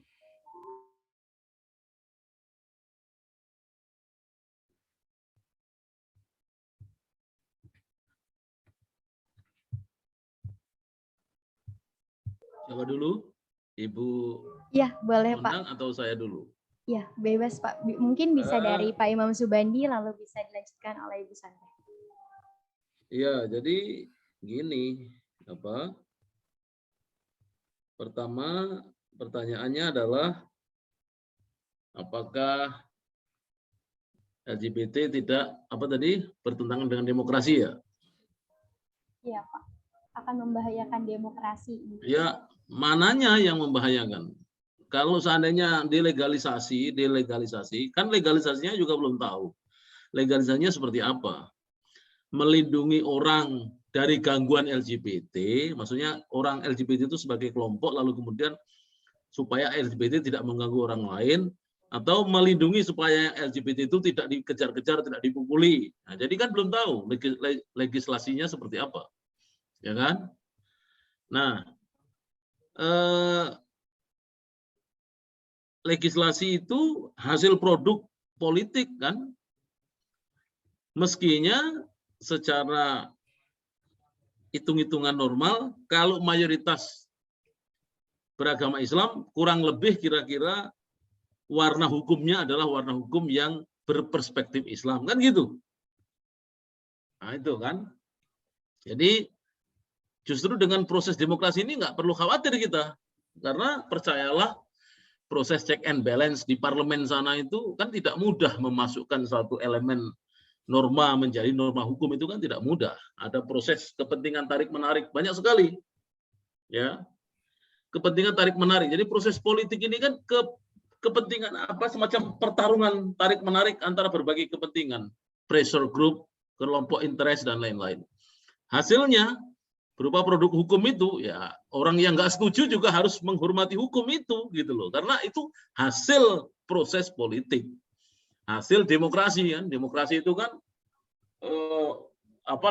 di mana rakyat yang menentukan. Nah, rakyat menentukan yang melalui proses, ya anggota DPR yang Mbok pilih itu, terlepas dia dipilih karena sekantong sembako atau karena memang antum semuanya memahami secara sadar konsekuensi pilihan antum atau apa gitu kan. Yang jelas yaitu produk politik itu ya produkmu, karena yang perwakilan itu yang milih kamu kan gitu. Itu. Jadi kalau kita percaya kepada demokrasi ya kita serahkan. Kalau misalkan nanti ada legislasi yang melarang kepada LGBT, ya itulah hasil proses politik itu. Tetapi LGBT tadi memang semacam saya udah bilang, mau diakui atau tidak, faktanya tetap ada ya di sekitar kita. Terlihat atau tidak tetap ada. Nah, bagaimana sekalian ada pertanyaan tadi yang menanyakan kepada bagaimana kita menyikapi supaya itu bagian dari kita? Ya, itu kita harus membuka hati kita dengan penuh kesadaran dan rasa yang humble. Kita jangan merasa sombong bahwa kita suci sendiri, lalu kemudian kita menganggap semuanya itu najis, semuanya itu setan, semuanya itu dosa dan lain-lain. Jadi intinya gini, demokrasi itu juga tidak ada gunanya tanpa diikuti dengan meritokrasi. Meritokrasi itu tingkat atau semacam proses di mana orang itu sudah derajat pemahaman, keilmuan, kemelekan, sensitivitasnya sudah tercerahkan gitu ya. Jadi meritokrasi itu adalah satu bentuk ketika merit menjadi ukuran, ketika keahlian, keterampilan, pengetahuan, pemahaman itu ikut menentukan. Nah, jadi demokrasi tanpa meritokrasi juga nggak ada gunanya. Nah, berkaitan dengan gender ini,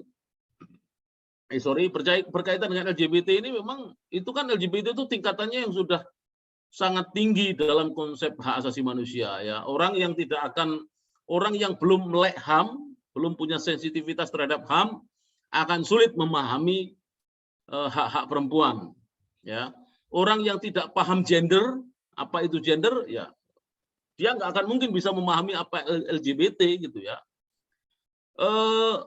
Zaman dulu kan laki-laki masak di dapur aja itu dikutuk-kutuk sama keluarga karena yang namanya kerjaan di dapur itu adalah kerjaan perempuan gitu kan. Ternyata akhir-akhir ini ternyata chef internasional itu justru kebanyakan laki-laki gitu. Padahal bahkan di kampung saya dulu kalau masuk di dapur itu namanya saru. Ya, saru cupar, masa laki-laki kok masuk dapur gitu ya, dianggap aneh gitu. Tapi seiring berjalannya waktu ketika orang tua kita mulai sadar ya, mendidik anaknya, menyekolahkan anaknya itu menjadi agen perubahan di keluarga, ya kan, bercerita tentang laki-laki ya boleh masak loh, Mak. Masak laki-laki nggak boleh masak. Laki-laki kalau masak saya nih tak bukti ini, masak enak toh. Nah, saya masakkan ibu saya. Nah, akhirnya lo pinter masak kamu Le gitu ya. Nah, jadi intinya bahwa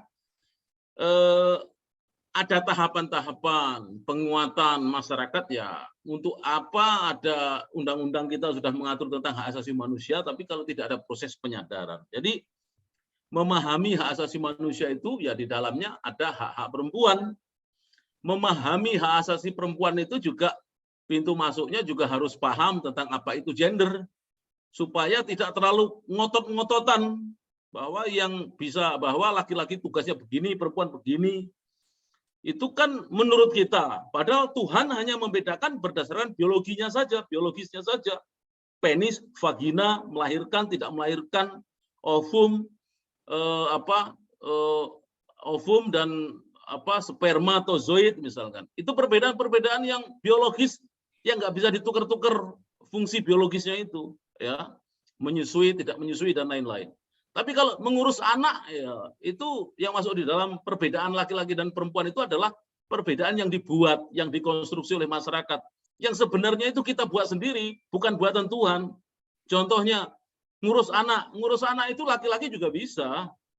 Masak laki-laki juga bisa. Gitu. Jadi semua pekerjaan perempuan yang bisa dikerjakan laki-laki, itulah disebut gender tadi. Ya, artinya kita yang membeda-bedakan sesuai dengan persepsi kita masyarakat gitu. Jadi yang nggak bisa dibeda-bedakan, yang memang fungsinya memang biologis ya itu namanya perbedaan seksual. Jadi perbedaan seksual itu yang memang bawaan dari secara natural itu. Tapi kalau konstruktif yang kita sendiri yang buatnya, kita sendiri yang beda-bedakan. Nah, kalau orang belum memahami tentang gender, dia juga akan terkaget-kaget tentang LGBT ini.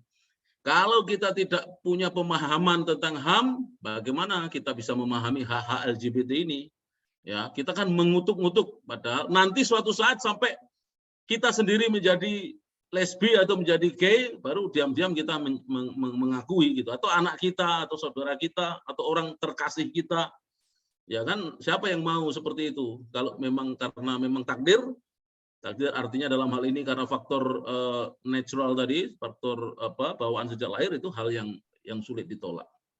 Jadi itu demokrasi ya justru legislasi itu proses demokrasi. Kalau seandainya kita mengakui kan tidak harus mempromosikan, mengakui itu artinya kita justru dengan penuh kesadaran mengakui ada, lalu kemudian kita sama-sama mencari solusi, memitigasi dari dampak-dampak negatif, ya dari ekses yang mungkin ditimbulkan, baik ekses terhadap kita yang mungkin bisa tertular karena faktor pergaulan misalkan, ataupun bisa memitigasi dampak negatif dari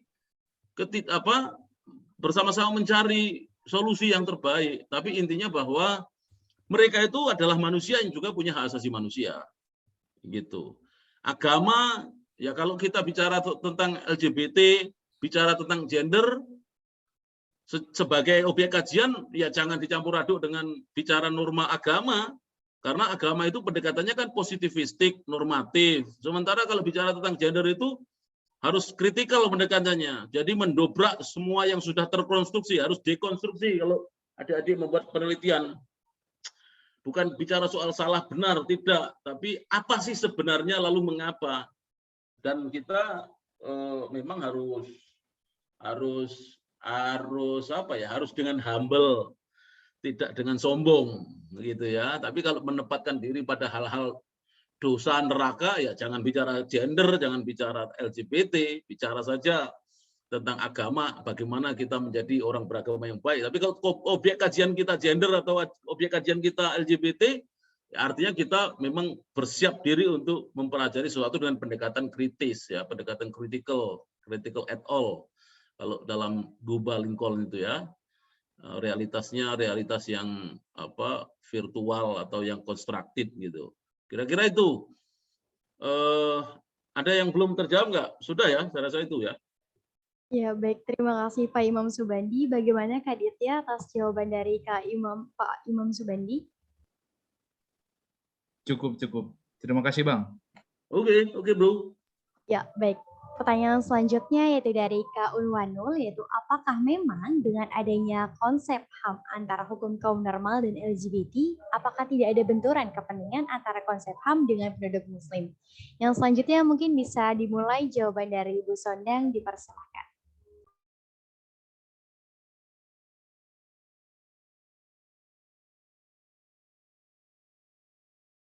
Ya, jadi ini tadi pertanyaan yang kedua, Mbak ya. Dan sebenarnya saya juga ingin mengadres sedikit tadi mengenai legalisasi ya. Ini kemarin juga ini saya merupakan satu pertanyaan yang menurut saya agak menggelitik gitu ya. Apa sih yang dimaksud dengan legalisasi gitu ya? Kalau misalnya legalisasi ganja ya itu kan artinya kita membolehkan ganja itu dikonsumsi. Nah, kalau legalisasi LGBT itu apa? LGBT itu kan tadi sudah ada ya, mereka itu ada di sekitar kita, itu fakta. Nah, kemudian apa yang mau dilegalisasi keberadaan mereka? Keberadaan mereka kan sudah ada, itu tidak perlu dilegalisasi. Tapi mungkin yang dimaksud teman-teman adalah legalisasi pernikahan sesama jenis. Nah, kalau misalnya yang dimaksud adalah itu, kalau menurut saya, kalau saya sendiri sih ya, saya nggak pusing mikirin itu, karena itu sebenarnya sangat jauh sekali ya kalau dalam konteks Indonesia. Tadi kalau misalnya kita lihat kasus-kasus yang ada di Indonesia, LGBT di Indonesia ini boro-boro mikirin perkawinan sesama jenis, memikirkan bagaimana kelanjutan hidup mereka aja itu sudah susah gitu ya. Banyak di antara mereka yang terkena gangguan jiwa karena selalu merasa dirinya itu dikejar-kejar, dipangkas haknya, mereka mau sekolah tidak bisa, mereka distigma. Tadi bahkan bukan hanya oleh keluarga, tapi bahkan oleh tangan negara gitu ya, yang jelas-jelas melakukan peraturan yang diskriminatif. Dan itu bertentangan. Dan itu bukan mereka mau menjalankan apa yang disebut dengan kegiatan ke-LGBT-an gitu ya. Bukan, tapi karena mereka ingin bersekolah, mereka ingin bekerja, mereka ingin punya uang, hidup damai, berkontribusi terhadap negara. Itu saja kemauan mereka. Kalau misalnya kita coba lihat-lihat gitu ya dalam konteks Indonesia ya, itu masih jauh sekali dari konteks yang mau kawin sesama jenis dan macam-macam. Jadi menurut saya itu agak loncat gitu ya. Kalau misalnya kita semua di sini jadi punya kekhawatiran, aduh nanti kalau dilegalisasi seperti apa, aduh nanti tidak ada keturunan lagi, itu menurut saya agak mengada-ngada gitu ya kalau misalnya sampai berpikir ke sana. Mungkin kita fokus dulu saja ya dengan kejadian-kejadian yang ada sekarang. Mari kita mencermati, karena kita kan orang hukum ya, orang hukum, kita lihat kondisi hukum seperti apa. Dan untuk merubah hukum, menciptakan hukum itu bukan sesuatu yang gampang-gampang gitu ya. Tadi Pak Imam Subandi mengatakan itu produk politik. Biarlah itu nanti berkembang gitu ya, masing-masing masing-masing argumentasi biarkanlah itu berkontestasi gitu ya. Karena kalau misalnya kita bilang dari segi agama ya, bukan hanya agama Islam, di agama Kristen juga banyak kok yang sangat anti terhadap LGBT gitu ya. Banyak, bukan hanya yang Islam saja. Tetapi banyak juga orang-orang dari kalangan agama Islam maupun agama Kristen dan mungkin agama-agama yang lain, mereka bisa bersikap lebih terbuka. Dan itu banyak contohnya, misalnya ya, kayak sudah ada gereja di luar gitu ya, yang memang gereja di luar Indonesia tentunya. Mereka bahkan sampai melegalkan pernikahan sesama jenis, tapi itu kan jauh gitu ya. Itu maksudnya se-ekstrim itu. Banyak juga pemuka-pemuka, ulama-ulama dari Islam itu yang mereka sebenarnya identitasnya itu queer misalnya gitu ya. Jadi itu tidak hitam putih, tidak kanan kiri, tapi itu ada perspektif yang banyak sekali, dan biarkanlah itu berkontestasi di dalam alam demokrasi menggunakan cara-cara demokrasi yang tersedia, saluran-saluran yang ada gitu ya, untuk mengkontestasikan nilai-nilai yang terbaik. Tetapi kita punya nilai-nilai HAM universal yang sudah menjadi acuan hukum kita gitu ya, dan menjadi dasar hukum negara kita. Kita tidak boleh melanggarnya gitu ya, bahwa hak mereka untuk hidup, hak mereka untuk bekerja, hak atas pendidikan, tidak dipersekusi, tidak distigma, tidak dikriminalisasi, itu adalah hak yang harus dipenuhi. Bahkan orang yang beragama pun tentunya bisa bersepakat terhadap hal itu gitu ya. Jadi itu mungkin satu poin penting yang bisa saya sampaikan gitu ya, untuk pertanyaan terkait legalisasi dan apakah itu bertentangan dengan agama, ya itu kembali lagi itu bagian apanya gitu ya, apakah keberadaan LGBT-nya, aktivitas seksualnya, keberadaan dirinya untuk bekerja. Kalau misalnya mereka melakukan tindakan-tindakan pidana, jelas dong pasti itu akan kena hukum gitu ya, terlepas apapun identitasnya. Kemudian terkait aktivitas seksual yang melanggar, kita sekarang sudah punya undang-undang tindak pidana kekerasan seksual. Itu mencakup semua orang, apapun orientasi seksualnya. Ketika dia melakukan pelanggaran-pelanggaran yang ada di dalam undang-undang TPKS, maka dia akan kena hukuman, gitu ya. Jadi kita harus bisa memilah-milah gitu ya, tidak hantam kromo apa gitu. LGBT pokoknya nggak boleh, apanya yang nggak boleh gitu ya. Jadi itu harus dicek satu persatu. Dan mungkin saya berhenti di situ dulu ya. Saya kembalikan ke moderator. Baik, terima kasih Ibu Sondang Friska atas tanggapannya. Bagaimana Bapak Imam Subandi, apakah ada tanggapan atas pertanyaan dari Kak Unwanul tadi? Ya saya pikir ya memang begitu. Kita ini kan polisi itu penting juga menurut saya paham tentang itu supaya juga kita tahu bagaimana di dalam menempatkan diri kita. Tetapi lebih dari semua itu mereka itu adalah juga sebagai subjek hukum ya, kita apapun hukum yang ditetapkan sebagai pijakan kita, langkah kita di dalam bernegara ya, kita kan kata lain dari polisi ini kan petugas penegak hukum ya. Jadi hukum itu harus ditegakkan, dalam kata lain dipaksakan gitu bagi yang nggak mau mematuhi hukum. Nah, persekusi itu ya saya juga sependapat ya, kita boro-boro mau bicara tentang pernikahan dini. Makanya saya tadi mengatakan bahwa legislasi itu seperti apa. Maksudnya nggak usah khawatir, kan kita ini kan demokrasi, negara yang demokratis itu di mana suara mayoritas, lalu kemudian proses demokratisasi itu tidak semudah yang kita bayangkan ya. Banyak sekali kepentingan-kepentingan yang dijadikan dasar pertimbangan semua pengambil keputusan ya. Tahapan menurut saya yang paling penting adalah penyadaran kepada masyarakat tentang ini, kita hak asasi manusia yang umum-umum saja, contohnya misalkan hak dalam beragama saja kita masih belum sampai ke situ dengan katam gitu ya. Artinya kita masih sangat egois sendiri, sangat egois sekali di dalam melaksanakan ibadah kita itu dengan seolah-olah ranah keberagaman itu seolah-olah hanya milik kita saja, dengan tidak memperhatikan ranah kebebasan beragama orang lain, terutama mayoritas misalkan. Ya saya bisa nyebutkan misalkan kita mayoritas Islam gitu ya.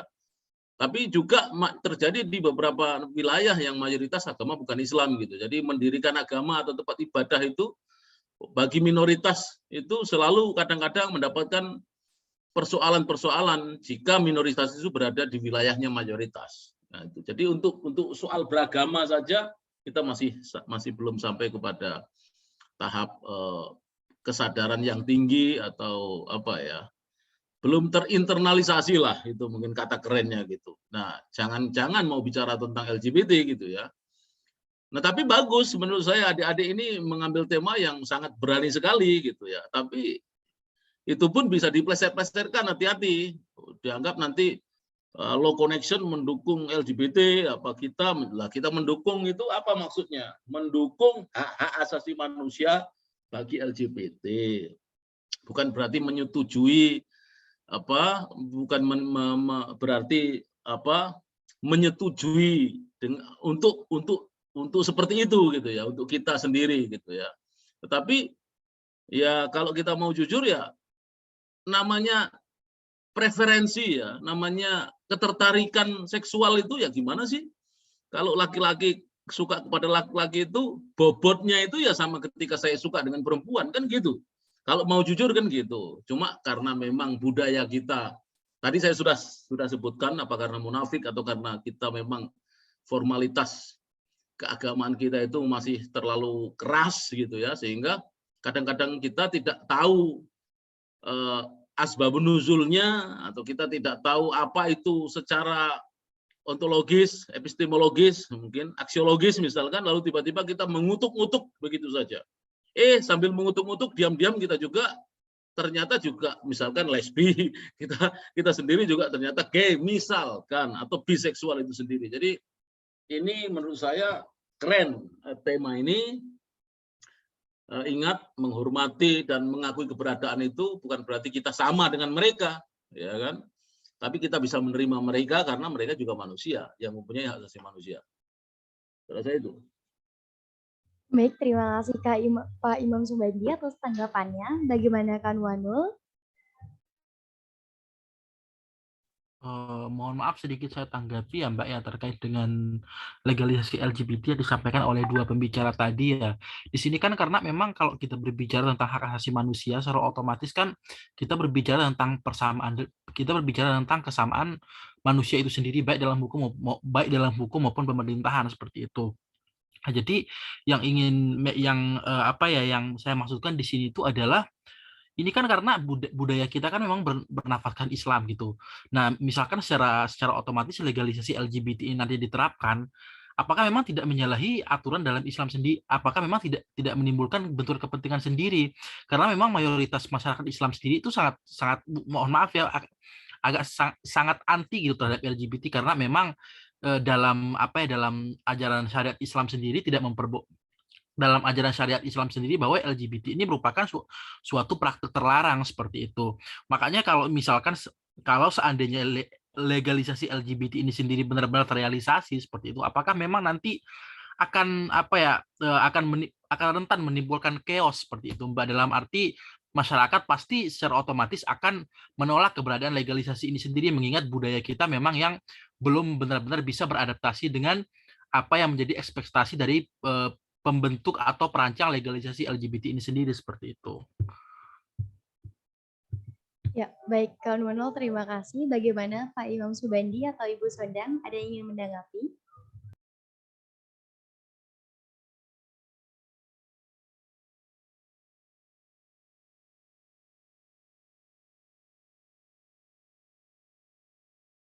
Baik, sambil menunggu kita beralih ke pertanyaan yang terakhir, yaitu dari Kak Safira. Apakah LGBT termasuk dalam penyimpangan hukum? Yang mungkin bisa dijawab oleh Bapak Imam Subandi atau dari Ibu Sonda Friska, dipersilakan. Apakah LGBT? Kan saya tadi udah bilang. Ada nggak aturan yang mengatakan bahwa seorang lesbi dilarang? Gitu? Ada nggak? Ya kan ada di undang-undang KUHP itu. Yang dilarang itu apa? Memperkosa, perzinahan saat ini ya. Tapi nggak tahu dalam rancangan KUHP yang baru itu ada nggak? Ya. Ada nggak aturannya? Ya kalau nulum delictum, ya tidak ada kejahatan. Nulla puna sine lehe breve le punali, kan kalau nggak ada aturan yang melarangnya ya nggak melanggar hukum kan gitu. Cari saja di KUHP ada nggak aturan yang melarang LGBT itu ya. Terus kemudian yang dilanggar kan lebih kepada formal moral keagamaan gitu ya, moral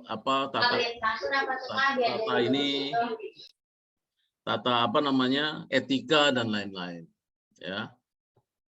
Yang dikatakan sama itu Mas tadi yang terakhir tadi juga siapa Unwanul ya, itu tadi kita kayaknya nggak akan sampai ke pernikahan apa namanya sesama jenis gitu. Kita pernikahan, tapi kan bukan berarti kita nggak akan pernah ada walaupun kita larang ya kan. Contohnya kita kan tidak mengakui tuh perkawinan beda agama kan, ya kan?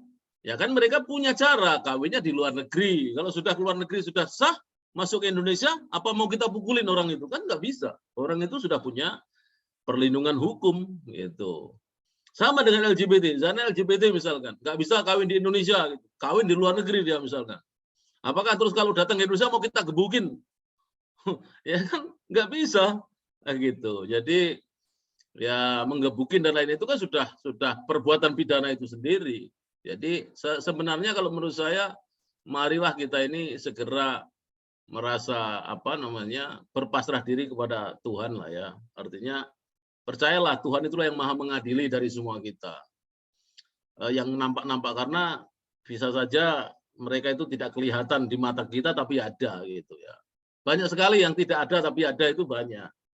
Tapi kita ini kan selalu mengkhawatirkan sesuatu yang mungkin bagian dari kita sendiri gitu.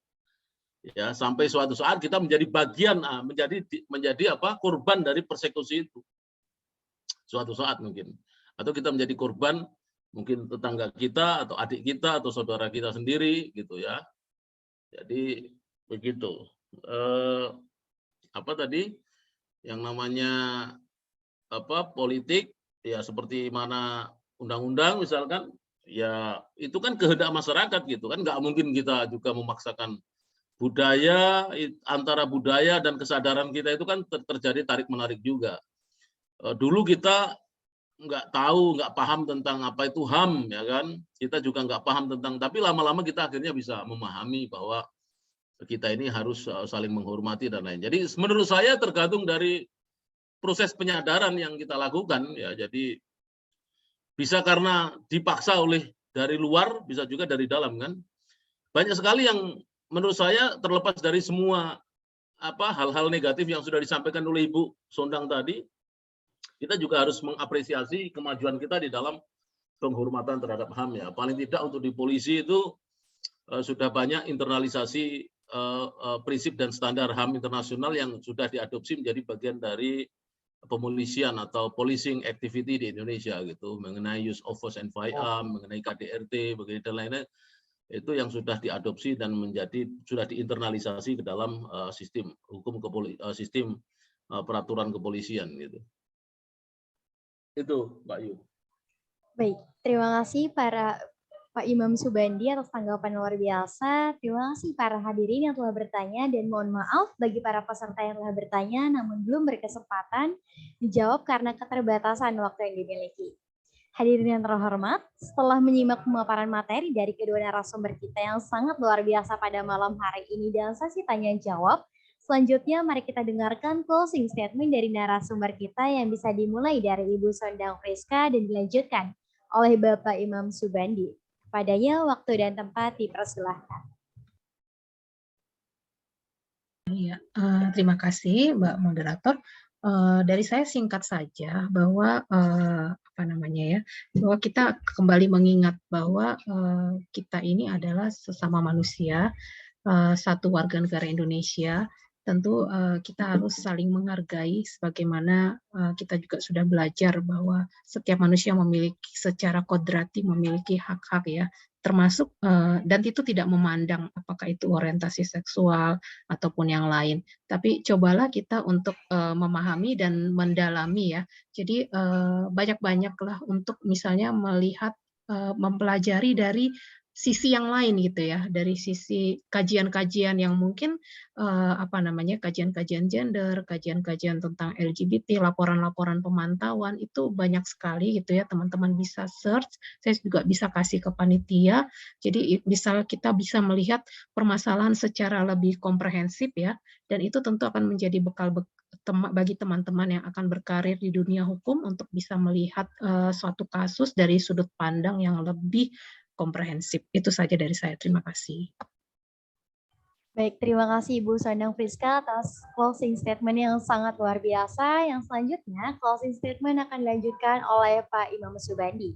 Kepadanya, waktu dan tempat dipersilahkan. Ya, adik-adik sekalian, closing statement saya, Anda mahasiswa harus berpikir kritis. Jangan biarkan apa namanya border apa ya, harus cross border ya pikiran Anda itu. Jangan takut bicara dan membaca tentang apa itu LGBT ya, apa itu gender, feminisme dan lain-lain. Supaya Anda mendapatkan wawasan yang luas dan menjadi terbuka pikiran. Be open minded lah gitu ya. Bahkan jangan takut bicara ataupun membaca ya. Banyaklah membaca tentang semua itu, tentang HAM dan lain-lain, termasuk juga tentang ilmu-ilmu baru ya. Karena itu akan menentukan kualitas Anda gitu ya. Jangan mudah percaya dengan tahayul-tahayul. Ya, tahayul-tahayul itu Anda hanya dengar katanya, tapi Anda tidak pernah membaca sendiri dan memahami sendiri. Ya, jangan takut dengan kutukan-kutukan, karena kutukan itu sebenarnya adalah kemalasan Anda sendiri yang tidak mau bergerak, maju dan melihat masa depan. Apa saja, baca, pahami, dan jangan pernah merasa cukup dan jangan pernah merasa paling benar sendiri. Sehingga kita menjadi terbuka wawasan kita. Saya rasa itu, ya, itu closing statement saya. Baik, terima kasih Pak Imam Subandi atas closing statement yang sangat luar biasa. Baik, hadirin yang kami hormati, demikian berakhirlah kegiatan webinar Law Connection dengan tema LGBT dipandang dari aspek hukum dan hak asasi manusia. Semoga dengan adanya acara ini dapat menambah pengetahuan, wawasan, dan dapat memperkuat tali silaturahim di antara kita semua. Kami ucapkan terima kasih atas kehadiran dan partisipasi para peserta yang telah mengikuti dengan aktif dan interaktif kegiatan webinar malam hari ini. Saya mewakili panitia dan penyelenggara kegiatan webinar Law Connection. Mohon maaf bila terdapat kekurangan dalam acara ini dan bila ada perkataan atau perbuatan kami yang kurang berkenan di hati Bapak atau Ibu, kami mohon maaf yang sebesar-besarnya. Baik, saya Rena Sylvia selaku Master of Ceremony pamit undur diri. Beli makan di pasar seni, beli es tebu dan es stroberi. Cukup sekian webinar malam hari ini. Semoga bisa bertemu lagi di kemudian hari. Wallahul muwaffiq ila aqwamit thoriq. Wassalamualaikum warahmatullahi wabarakatuh. Yang selanjutnya akan diselanjutkan sesi dokumentasi yang akan dipandu oleh para operator. Selanjutnya para peserta diharapkan untuk on kamera. Ya, terima kasih moderator. Izin kepada para peserta, dimohon untuk on cam terlebih dahulu. Saya tunggu 6 detik ya.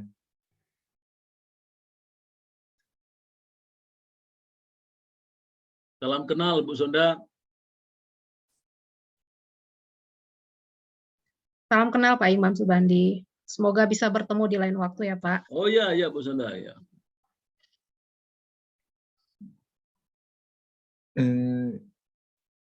Izin para pemateri, izin saya ambil dokumentasi ya Pak, Bu. Oke.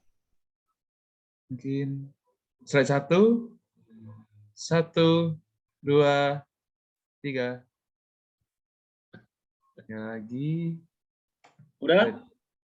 Slide 2, 1, 2, 3. Terima kasih Bapak dan Ibu. Oke, makasih. Izin live ya. Terima Bu, kasih